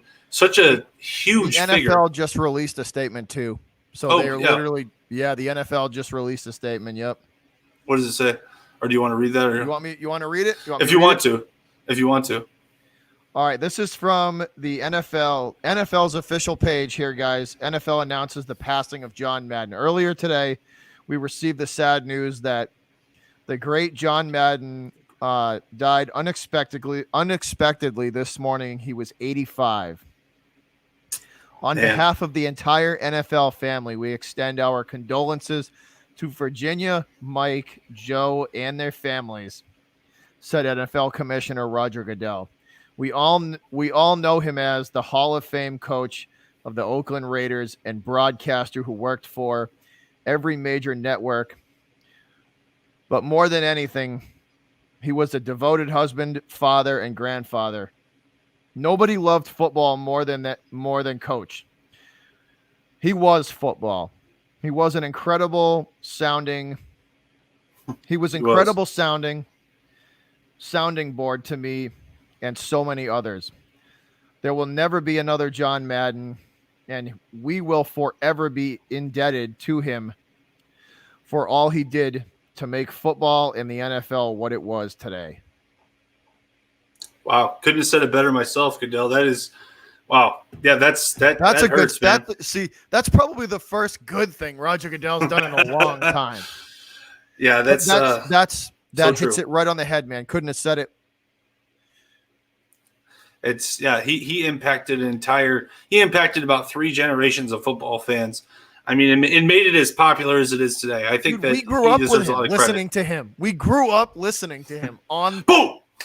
Yeah, dude, Monday Night Football and all the it was what a tragedy that was. Remember he kind of like would draw on the screen. He loved doing that. He's like, he would draw on the board. Oh yeah.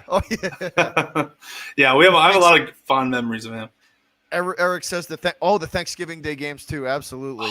Yeah, so good. But R.I.P. John Madden. I mean, that guy was the pillar of excellence when it comes to just. He would talk about like championing the game. You know what I mean? Like 100%. he would encourage kids to play, get involved in it. You know what I mean? Like he was bigger than football. He was bigger than football. He was bigger than the game. People that didn't even watch football knew who John Madden was. Man, Rest in peace, John, man. That's all I can say. Man, rest in peace. That is what a guy he was. What a guy. Unbelievable. But that's incredibly sad news, man. But RIP to John Madden. Thank you for bringing that to our attention, guys. Much. Yeah, thank you. As always, we have the best fans on the best ones. The best ones. And it just goes to show you, life is precious. Enjoy every moment of it. Absolutely, enjoy every moment of it. Absolutely. Carpe diem, right? Yes. Yep. Hell yeah, carpe diem. You never know, man. You never know. You never know. Just gotta roll with the punches. All right. But so I have another one for you. Let's go. We're gonna stick with football on this one.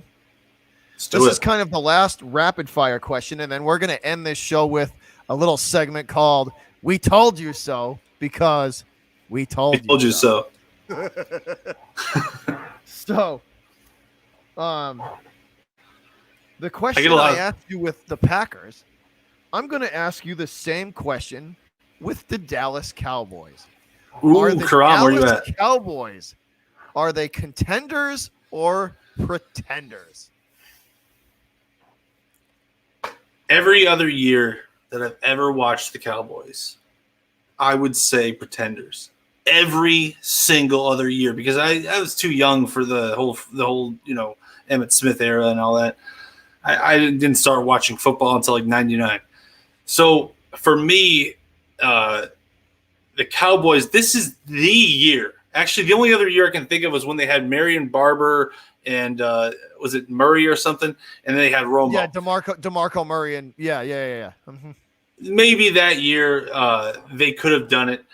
But I think this year is about if you're the Cowboys, if you're a Cowboys fan, you can finally say this might be our year. This could really be our year, because here's the thing that the Cowboys have that most teams, maybe all teams except for like the Rams and the Bucks, do not have.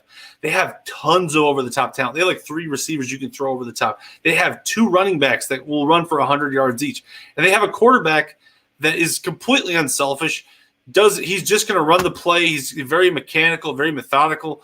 So this is a team that really could put it all together and win it all. It's possible. They have good offensive coordinator. They have Dan Quinn as a defensive coordinator. Remember, he was the Seahawks, the Legion of Boom guy. Yeah. He was the defensive coordinator when the Falcons obviously, went to the Super Bowl and got destroyed by Tom Brady. But he was still, hey, they were there. Were they not there? So they were there. Anyway, so Karam, all right, yeah, good. Karam's here. I'm going to say it, man. The Cowboys have as good a chance as anybody, man. They do. They have as good a chance as the Bucs, the Chiefs. The three teams to me, and it's literally 33% on each of these teams to come out of to come out of the NFC. It's the Bucs, the Cowboys, and the Packers. And it's anybody's game. It's literally anyone's game out of those 3. It wouldn't surprise me this year if we see the Cowboys the Cowboys' weakest link is Mike McCarthy. That is the weakest link. The talent is not the weakest link. It's Mike McCarthy. Yeah. He is the weak link. I don't see him messing up that much. You know what I mean? Like I don't see him screwing this up. You know what I mean? He's kind of just like the face, the experienced kind of face of the team. Whereas the coordinators are really the strength of the team. Like Kellen Moore and Dan Quinn. They're the real, they're the ones rallying the troops, as it were. And Dak Prescott's the one rallying the troops. Mike McCarthy is kind of like the head guy where, hey, this is cool with you, right? And he's like, yeah, sure, whatever. He's the guy who's won the Super Bowl before. So that's why he's there, I think. But in Mike McCarthy's defense, worse coaches have won the Super Bowl. Oh, yeah. I mean, and he's already won. If people say he's a bad coach, Aaron Rodgers made fun of him. My biggest question would be, can Dak Prescott overthrow one of 2 legends? Because don't get it twisted. Oh, Aaron Rodgers is a freaking legend of like he's been in this league. He's a legend. He's a top 5, top 8 quarterback in this league. Like overall top 8. Like, you know what I mean? Like I'm not talking like this year. All time. No, I'm talking like greatest quarterbacks of all time. He's a top 10 guy. He is. He is right? based on his arm talent and efficiency. Dak Prescott can Dak Prescott dethrone either Tom Brady or Aaron Rodgers? That's the biggest question. Can he do it? Yes, he can. I think he can. And Karam Wani, I'll answer your question. Yes, this year is different. This year is different. I'm seeing a different team. They're more confident. They're stronger at the point of attack. They're more aggressive at the point of attack, and they don't look like they're slowing down. That's the key. Going into the playoffs, if you're kind of going in a little half-assed, whatever, you had a good – like I remember the Steelers late in the year. They had like 10 wins in a row. Backing your way in, limping your way into the playoffs. That's not good. But if you're the Cowboys and you're running teams, you're running away with games, and you got work isn't done yet. That's right, Karam. But you got running back after running back. You got solid, not the best offensive line they've had, but solid offensive line. And you got like 3 weapons over the top. Cooper, and 2 other guys. Their names are slipping me, but I know they got talent over the top. They really do. They got Parsons on the defensive side. They have a good defensive scheme.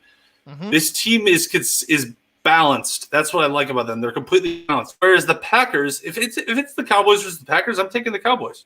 I'm taking the Cowboys because the Packers are so inconsistent. They consistently can't stop the run. And the Cowboys will run it down your throat. They consistently can't stop over the top game, and they throw over the top. Mm-hmm. So actually, I would take the Cowboys just based on scheme. Now, is the potential for Aaron Rodgers to just be an absolute ridiculous freak and throw them into a victory? Yeah, that's always a potential. But if you're asking me, who would I bet on? It'd be the Cowboys. Let's say this. Let's say the kid, and I'm calling Dak Prescott the kid. Let's say the kid overthrows Aaron Rodgers. Bucks and Cowboys round 2 is going to be awfully interesting because guess what? Dallas is going to be pissed going into that game, and they're going to be looking for some revenge. You know it too. You know what I'm talking about. They got screwed out of that first game. Yeah, Dallas is going to be looking for. Was some that week revenge. 1? It was one of them. It was early. Yeah, yes, they want revenge. Dak wants to prove that he's worth that contract, that he is a top quarterback in this league. If it's the Bucks versus the Cowboys, I'm choosing the Bucks, but that's going to be a damn good game. That's going to be a damn good game right there. That's what I mean.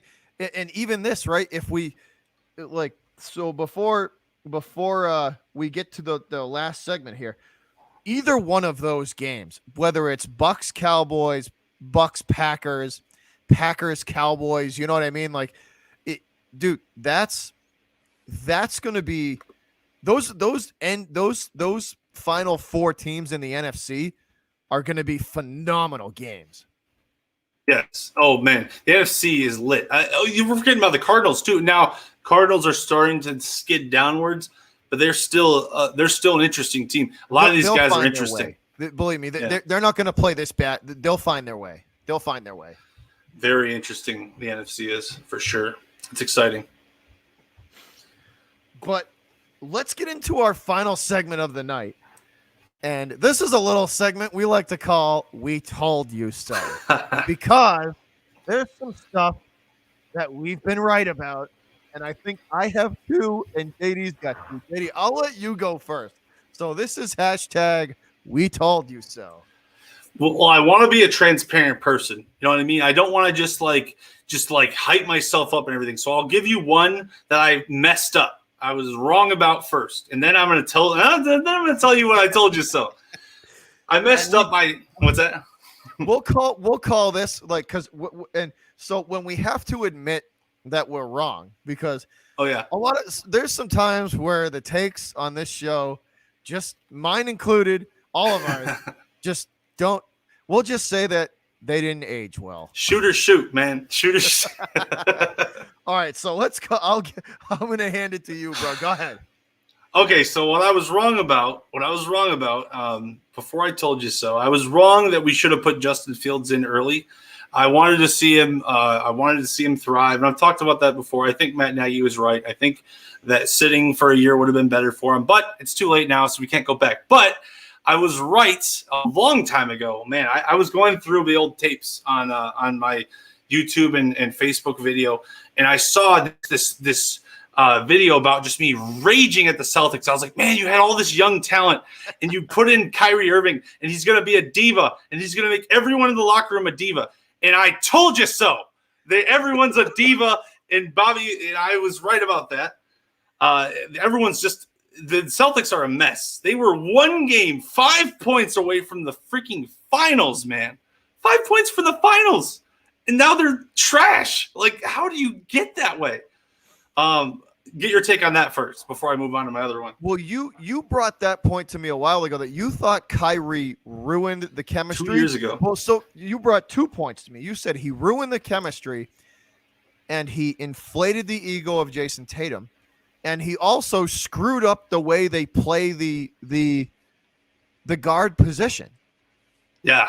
Yep. And you were right on all three. Hashtag I told you. You told us so on all three, because ever since the Kyrie thing went down, they haven't been the same. They haven't been the same. They haven't. He was an actual cancer. He came into that team, and I just remember I remember the video I showed. It was just highlighting how the Celtics played when Marcus Smart was at the point, and he would just pass the ball. He'd pass it over here. Horford would pass it, and then they get an easy shot. And then Kyrie has the ball. Dribble, dribble, dribble, dribble, dribble, dribble, dribble, shoot. That Jason Tatum, what do we see now? Dribble, dribble, dribble, dribble. Oh, that's cancerous, man. That will destroy your entire mentality. Jason Tatum is not Kyrie Irving, and Jason Tatum was better when the ball was moving all the time. So definitely told you so. Now Jason Tatum, I agree with you, actually. Watching him now, get him out of here. Get him out of here. Get him on a different team. He's worthless. The attitude that he brings to the team just is not good for the Celtics. The attitude. His ability to score is there, but the attitude is toxic. The attitude in the Celtics locker room is just toxic, and it's not. And so here's my "I told you so" moment. Yeah, here. What is it? I told you so. I told you guys so. That here's the first one, I should say. I told you so. That Jason Tatum was not. I was not a fan. I didn't like the pick. I didn't like the attitude. I didn't like the selfishness. Fuck that guy. He can go like I told you guys so. I told you so. I told you so. There's multiple reports now coming out that there's arguments in the locker room because JT is too selfish and he needs to use his team more. And he refuses to do it because he's more concerned with making the All-Star team than winning a championship. And that's a damn shame. That's a damn shame because championships are much more prestigious than All-Star games and big contracts and everything like that. It's truly sad. And I think the thing that I highlighted the most is that the Celtics traditionally and Boston teams traditionally are not.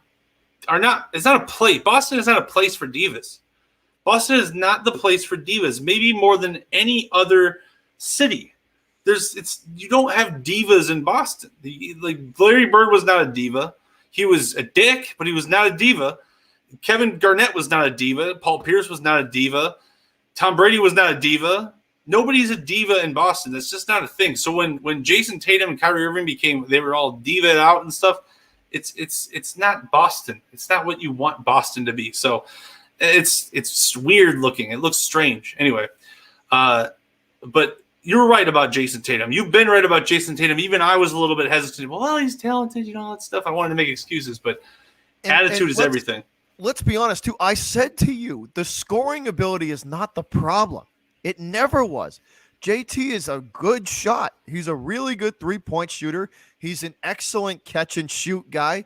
The only problem that he has in the scoring is that he doesn't do well with the up close to the basket. He's a much better jump shot to three-point shooter. He doesn't do well with the layups up close. He tends to miss those. But for the most part, his scoring ability is very, very, very good. And it's been like that for a while. He's been a very good scorer, right? Shooter. He is. He's very good. Oh, It's yeah. the toxic attitude that Kyrie inflated his ego and said, you should just do what I do and do ISO ball. You can ISO my Bostonian meatballs. Right out of here. I'll pay for your plane ticket. Leave, bro. Hashtag I told you so. Hashtag I told you so, bro. When they were 5 points away from the finals, that team was fluid. And yeah, that it is what it is. It's one of those things. It's sad to see. Secondly, how long have I been screaming about Josh McDaniels? Dude, see this gray hair? This is from Josh McDaniels this season. All these new gray hairs on you, boy, are from Josh McDaniels this season. Damn it, Josh. Damn it, Josh. Damn it, Josh. What are you doing to me? So, Josh has never, when the Pats play bad, when the Patriots play bad, like legitimately as a team play bad, right? Josh McDaniels might not be the whole problem, but he's always a part of it. Always. Whenever the Patriots play bad, it's never, the play calling was great, but this. It's always, no, the play calling sucked. Josh McDaniels sucked. It was horrible. It was like, no, it's you, Josh. It's you. I told you guys so. I've been yelling about this since about week 4. I told you so. I told you so. Because there's a press conference that came out today, and he basically admitted that he doesn't know how to integrate certain guys into this offense. What? How many years have you been in the league, and you saying you don't know how to integrate guys into the offense? Are you fucking serious? Come on, Josh. Come on, man. Come on, man. Come on, man. For real, man.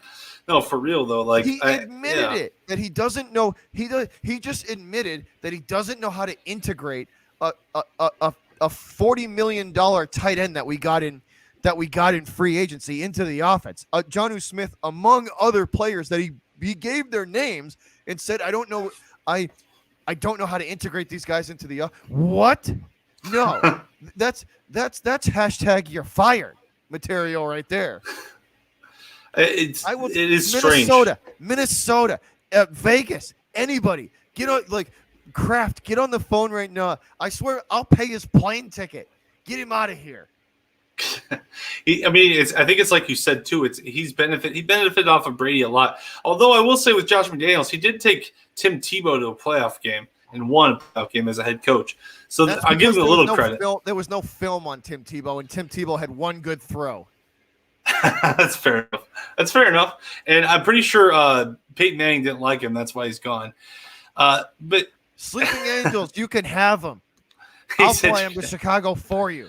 I'll even pack his bags. Get him out of here. Not horribly opposed. It's either get him out of here or put him up in the skybox where he can have an advisory role, because he's been with the team for so long. Sure. But just play calling responsibilities. If you're admitting that you've been in this league for that long, there's a problem. If you're admitting that you don't know how to integrate, that's my biggest issue. And I've been saying that there's a problem with the offense running smoothly this whole year. That's what I've been yelling about, that the offense has not looked smooth the entire year. And then this press conference drops today and he says, I'm having trouble integrating guys into the offense. But that's a concern because how long has he been in the league? And you're about 15 years, probably. It seems like new guys into the offense. That's a massive problem. It definitely is. It's not something you should give to the media either. If you are having that issue, it's not something you want to advertise. It shows weakness, and it tells other teams that, when this guy's on the field, I don't have to worry about them as much, or rather, I can take them out of the game and stuff. And it's not something you want to admit. So that's a bad leadership move for Josh McDaniels, no question. I just don't understand why you would admit something like that. Just outright admit it. Why would you ever, even if you were having trouble, why would you ever admit something? Like, I can't believe he said it. He said, and he actually like named names like of players. No question. That's that's just crazy. That's so it got to the point, JD, where it was so bad. It got to the point where it was so bad that his wife was tweeting that he doesn't know what he's doing on Twitter. No way. Yeah. I want to see this. McDaniels? Mrs. McDaniels, what are you doing throwing your husband under the bus? The tweet was something like, "Hey, hon, you should probably do this more." No way. Yeah. The Boston media was all over it. What? Yeah. Wow. How would you tweet that? What is wrong with them? This is like his Belichick's. Oh man, like what, is Belichick taught them nothing? Like, you don't say things, you don't tell people stuff. What is going on here? It's very anti-Belichickian culture. That is absolutely crazy. Wild. Yeah, I see something like that. She's talking on Twitter. That's wild. That is so weird. Hold on. That's so weird. Your wife's throwing you under the bus. That's bad. I'd be like, honey, don't watch the games then. Put down that phone. Josh McDaniels' wife tweets during game that he should probably do more run plays. Wow. I'd be pretty pissed off if I was Josh. There's no question about that. His wife was literally trolling him on Twitter after throwing him under the bus. I believe it was during the game. That is tough. When your wife is trolling you, that's not a good thing. That's about as that's cringe. That's bad. But this is what I told, like, I hate to say it, but I told you guys so. Like, you don't hate to say it. There was no, I don't hate to say it. I told you so. I told you so. I told you guys so. And there's a good portion of like Pats fans that are like, well, me. Well, I told you so too. Told you guys so too. There's a lot of 1,000% right with the Celtics. Yeah, the other thing I was right about is I talked about 2 years ago. It's not really I told you so, but I was going through a lot of archives and files, and I talked about how Rodgers might want to leave, how he was getting fed up with the Packers situation. This is before they went to the I was about a year and a half ahead of that. Yeah, and then about a year later, he starts the whole like Adam Schefter thing and all that stuff. I didn't even remember that video until I looked through it, and I was like, "Damn, I told you so." Didn't even know that. But anyway, I predicted he'd go to the Eagles or something. I don't think that's ever going to happen. I'm pretty sure he's going to go to Pittsburgh or something like that if he does leave. He said, "JD, you look like Kellen Moore a little." Thank you. Kellen Moore's a handsome man, so I appreciate that. It must be the Midwestern type of thing. They're both from like middle of the world, middle of the country type of places, Idaho and Iowa and stuff. Yeah, for sure. But no, I think that's it for my I told you so, at least for now. I'll keep you guys posted. I'll definitely remember all the things that I told you so. But I know Bobby tells us a lot of stuff, and we both spit a lot of stuff, and some of it's right, some of it's hilarious, wrong. But you know what? It's all good and fun. That's what it is. I think you got anything else, man? That's it for me, my man. It's been a good episode. It's been fun. I cannot wait for the football this season or this weekend, and the basketball coming up over the next couple weeks. It's going to be really exciting. I'm becoming more and more of a believer and cautiously optimistic that the Bulls are going to be in line here for a deep run. I really think they are. I think that team chemistry is going to carry them far. It'd be exciting. I'd love to see it. I would love to see it. I already like the improvements, so that's all I can say. I just found out that John Madden died. Rest in peace, man. Yeah, rest in peace, Jared. And John Madden, that's tough. That one's a tough one. So, yeah, one more time, rest in peace, John Madden. Yeah, absolutely. R.I.P. to a legend of the NFL, the sport, and a guy who championed football, I think, better than anybody. Just putting it out there that people should get involved with the sport and just, making sure that it had a future, that the sport had a future. I think nobody did it better than he could. He's an American icon. I don't think that can be debated. Rick, one more question that we should probably answer. JD, how do you and Bobby relate? I don't know if you mean by like how do we like get along, or like how are we like we're just friends? Like we're not related. How do we get along? I hate this sumbitch. No, we're buds. Yeah, this fucking masshole over here. We're just friends, man. We hang out and we play video games and shit. We started off in another group. We did. That we both broke off from because I think we both just realized that we had another direction that we could go in and thought it would work. I think it would just work. It would work better. So yes. we broke off from that group and just kind of started our we both had separate channels, and then we joined this group, and that's how we met. And then we realized that we could, if we did our we own had a lot show, of chemistry. If we did our own show, it would just we could have, it would just work. We could just work well if the chemistry was there to do our own show. So we just did our own show. I-90 Sports Podcast. It's a beautiful thing. But yeah, that's how we relate. We're just buddies, and we love sports, and we have a lot to say about each other's cities and each other's teams, and it makes for a good podcast, I think. So you guys make it even better for sure. You guys are awesome. I think it works too because I get the outsider perspective on the Boston sports, and then you get the outsider perspective on the Chicago sports, and then we both bring knowledge from our teams.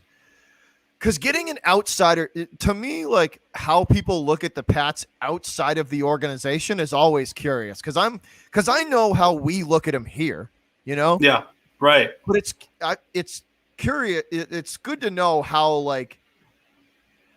what's the heartbeat of the rest of what do the rest of the people look at a team from the outside. I've always kind of been interested in how the national media looks like. How did the national media look at, or fan bases outside of my own look at my teams?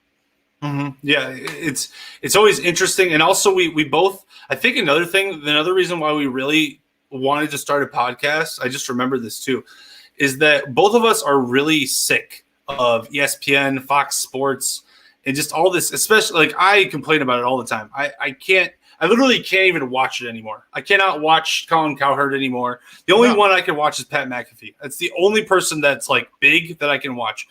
So me and him are just like, well, we talk about sports with each other more than we even watch ESPN. So why don't we just make a podcast? We'd be playing Call of Duty for like 5 hours and just talk about sports for like 3 of those hours, man. It's crazy. So we love to do it. It's fun, and we got a lot of love for each other, and it's fun. It's just fun. That's how we relate. He says it's fucking gold. Thank you, Rick. You guys are fucking gold. But it's just like you were saying, like it's just natural. Like we could just, what I mean? Like we're raw. Well, there's no like agenda behind it. It's just we give you guys like we did with the articles today. We bring you an article, we read the article, we give our points of view on it, and then we give we relay our points of view on what the article was, because a lot of these articles have hidden agendas behind, like yes. I think a lot of these articles have hidden agendas behind it, and you kind of have to decipher like what the real facts in them are. And that's part of reading them and then breaking them down and diagnosing what's in them. Right. And when you have passionate sports fans who really care about their teams, they're going to give you a more honest take than somebody who's trying to get in with the team and has a million like credentials and like ESPN and Fox. Like a lot of times they talk about things that don't matter. And we talk about things that bother us about the games that we watch. Like, oh, I love my team, but I wish they'd do X, Y, and Z. That's what we like to talk about. Yeah. The mainstream media is just not as good. And yeah, there's a lot of good YouTubers. There's an agenda attached to the mainstream media. Me and you don't have an agenda. We're here to have fun. We are. That's our agenda. Our agenda is fun, and we have a good time. We're both very busy guys, but we carve out 2 hours a couple times a week if we can to try to just talk about the world of sports with you guys the way we see it. We're not going to talk about every team. We're not going to talk about every topic, but we want to break down what we love and what we see, and that's where we're at. So honest is the new rule. That's right, man. Honest and good people are the wave of the future, man. This whole sleazy Adam Schefter, I'm not going to tell you everything. That's in the past. We're moving past that. So, absolutely. But yeah, it's just like there's no big major sponsor, but there's no agenda. We just come on here and we read articles. We give, we have the ability to sort and sift through all the bullshit that they put in the article to find what the real facts in it, like what are they really trying to say here, and what's just for clickbait stupidness. Right. What is rage bait? What is clickbait? What is real? And oftentimes, especially with these big companies, you get very little real. And even if me and you did have a sponsor or two, we don't care what the sponsor says. We're still gonna spit our facts. That is what it is. We don't care. If they don't like it, they don't have to be our sponsor. We don't need anybody. So it is what it is. No, we've always been like that, and that's how it's always gonna be. Shout out to you, Sleeping Angels. Go Chicago Bear down, baby. See red. Yes, sir. I love that. We got some Chicago fans in here. Woo! I love the Boston fans too. I have massive respect for Boston.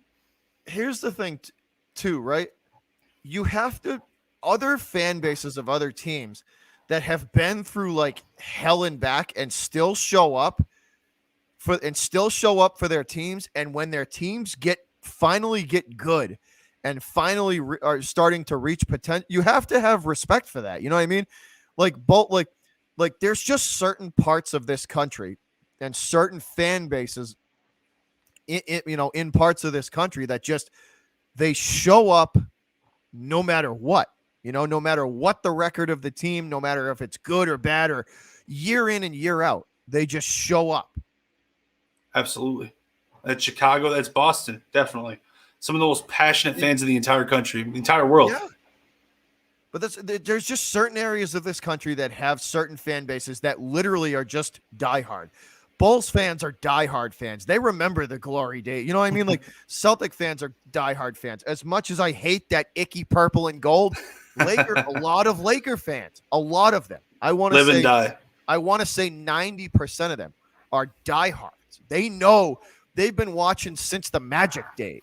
Since a lot of just there's certain areas of the country that just have diehard fan bases, and even if they root for the wrong team, that's not a Boston team. It's still you have to respect it. You have to respect the fandom and how they rep all the time. We also did. Sorry, I don't want to get too off track. We also did Brady Watch together. You remember that? That was fun. We did do that. We did 5 episodes. That's what really. That's what made us want to do it. Brady Watch, to me, I think, is what really made me and you realize that we could do the whole podcast thing. Yeah. Because of how much time we would just spend we would spend 2 hours 3 times a week just literally just monitoring the Brady situation. That was it. That was all it was just monitoring the Brady situation and diagnosing all these little tweets and all this, dude, we did. We went full Matrix red pill mode on that one. we were trying to get the lips of, remember Julian Edelman and what was it, Jimmy Fallon and Tom Brady were at a Syracuse game. Trying to read the lips on what they were saying. We were like, dude, Julian's saying that. Yeah, we were like, Julian says he's coming back. He says he's coming back. Man, we were all over the place. We were deep down the rabbit hole. That was fun. So that was when we really liked it. We went full on Neo from the Matrix mode in that whole series. We did. I really do think that that's what made us realize that we could do the podcast stuff, where we could sit here and talk sports and have and I mean, to pull back the curtain for you guys a little bit, like just to give you a little kind of, we write a script for this. Like and it's not like a script. It's just, there's just bullet points that we want to get across to all you guys to help the show flow. Yeah. Like we write a script every time we do a show. There's always bullet points in a script that go with it because we don't want to miss anything. We don't want to miss nothing. And it just helps the show flow better. It does. Absolutely. It helps it flow better. A lot of shows on YouTube, they just kind of like hop on. All right, guys, here's a few topics and we're going to talk about them. And it gets all over the place. It's crazy. But Bobby has a good way of kind of like introducing topics. And I try to reel myself back in a little bit. Bobby's really good at keeping the flow going. And we just feed off each other, I think. I think that's what it is. I think we feed off each other a lot. So it's nice. It's very fun. But I mean, like without writing a script per show, it's just tough to stay like, because I can't all the information that's on that script, I could never remember. I need it. It's a cliff note for what we're gonna do for the show. That's it. Yeah, cliff notes. That's what it is. They're cliff notes. It's a scripted cliff notes because we don't always know what we're going to say, but we know we kind of formulate ideas beforehand, and then we kind of let them flow. So that way it's raw and natural. So it's fun. It definitely is fun. I have a great time with you, my guy. I definitely do. But Wouldn't do it with anybody else. I do think the Brady watch is what drove home the fact that we could do the podcast stuff, because it was that we would just spend 2 hours talking about sports, and we're like, what the hell? We might as well just try it out. We might as well just do a podcast. Open up the palette. Yeah, don't talk about just Brady, because we literally talked about 2 hours. We did like hour to 2 hours of just Brady and Belichick talk. Yeah. It was crazy. But we did it. So if you could talk about that for 2 hours, you can talk about anything for 2 hours. Truth. But that's it for episode 22. Episode 22, man. We're just we're banging them out, dude. Banging them out. Man, episode 23 next time. That's a special number in Chicago sports history. That's exciting. Can't wait for episode 23. We'll have to make sure episode 23 is fire in honor of 23. We should do. Yeah, that'll be interesting. We'll have something planned for you guys. It'll be exciting. Maybe we'll have to go Bulls heavy. Ooh, something like that. We'll definitely we'll figure out. That'll be nice. That'll be really fun. I'm excited for episode 23. Yes, Rick, let's take it to another level. Everyone, tell all your friends if they. Oh man, I hate sports talk these days. I-90 sports talk. Listen, the ultimate goal is to get this to the point where me and JD can just do this. Literally. Every day. That is the goal. We'll That'd just be awesome. come on here, hang out, possibly drink some beer, and talk some sports. That'd be awesome. That's the ultimate goal. And we're both working towards that in every single way. So we're excited. But we always say it at the end of every show, guys. And even just during, like, we have the best fans of any podcast out there. Facts. Like, those are straight facts. The guys that hang out in the chat here and all of you guys, the fans, what we do wouldn't be possible. And this goes for anybody who's listening on iHeart too. Without you guys downloading the podcast and listening and showing the support that you do, this isn't possible. It's literally not possible. You guys, the fans of this, are what make it. You guys are the heartbeat of it. You're feeding us. You're literally feeding us. And we're eating it, and we're getting more energy, and we want to do it more and more and more. I love it. I love it. So I would say I haven't been watching live in a while. Well, I missed it. Appreciate you watching, Kyle. Yeah, thanks for watching, my guy. Always. So once again, though, guys, we like to shout both areas out because we do have fans on iHeart that are listening on iHeartRadio. Once again, guys, and for those of you that do just listen on iHeartRadio, me and JD do broadcast the show live on YouTube at Beantown Breakdown. So if you want to be a part of the live chat and you want to come in here and actually ask us a question, live on the broadcast, you are more than welcome to do that. It's Beantown Breakdown. And starting with this episode, I believe JD's channel is going to be, will have the I-90 Sports Podcast as well. Yes. I'm going to I'm going to cut it up, and we're getting on there real quick. So, yeah, check that out, I-90 Sports Talk, I-90 Ross, Sports that Talk. take is horrible. That take is awful. You are wrong. Battlefield versus Battlefield, no offense, man. As much as I complain about Call of Duty is better. Better guns. Sorry. I haven't played much of Battlefield, but I like Call of Duty quite a bit, so can't complain. But yeah, you guys can find me on I-90 Sports Talk, I-90 Sports Talk, and then I'm also on Cheerio Plays playing Call of Duty with Bobby all the time. If you just want to listen to us riff, and yell about Call of Duty, then come on in. So yeah, it's always fun. And before we go, I just got to say one more time, rest in peace, John Madden, American icon, passed away today. One of a kind. That's all I could say. Is it safe to say a lot of sports broadcasters probably wouldn't be where they are at today if it wasn't for him? It has to be the case. I feel like it has to be the case. Even football fans, I don't think would love football as much, a lot of them, if it weren't for John Madden. At least the ones who grew up with him. So rest in peace, Madden. Absolutely. Always be remembered. One last time, RIP to John Madden. Once again, like JD has stated, an American icon, somebody who championed football better than anyone and, ensured that the sport had a future. And, rest in peace. Mine and JD's thoughts and condolences go out to the entire Madden family for their loss and for the game, too. The NFL has lost a huge advocate. He will definitely be missed. And I don't think we're going to see another broadcaster with his charisma and his just the ability to just be bigger than the game. Yeah, he'll always – he's been missed since he retired, but now that he's gone, I mean, it puts it all into perspective, man. Enjoy every single day. But I think that is going to do it, guys. So as we do, we always end every show the same way here. And it's just by saying thank you to all of you guys. So once again, much love and appreciation from me and JD for all of the support that you guys have shown. 4,749 strong. Hell yeah. 4,749, making our way towards 5,000. So before we leave, JD, hit him with it. Bear down, baby. See red. Hey, go Bears, Anthony. That's what's up. All right. Love to see it. All right, boys. Go Pats. Go Celtics. Bear down.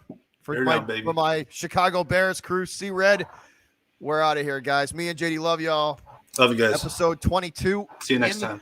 The books. And we gone. Have a good night, guys.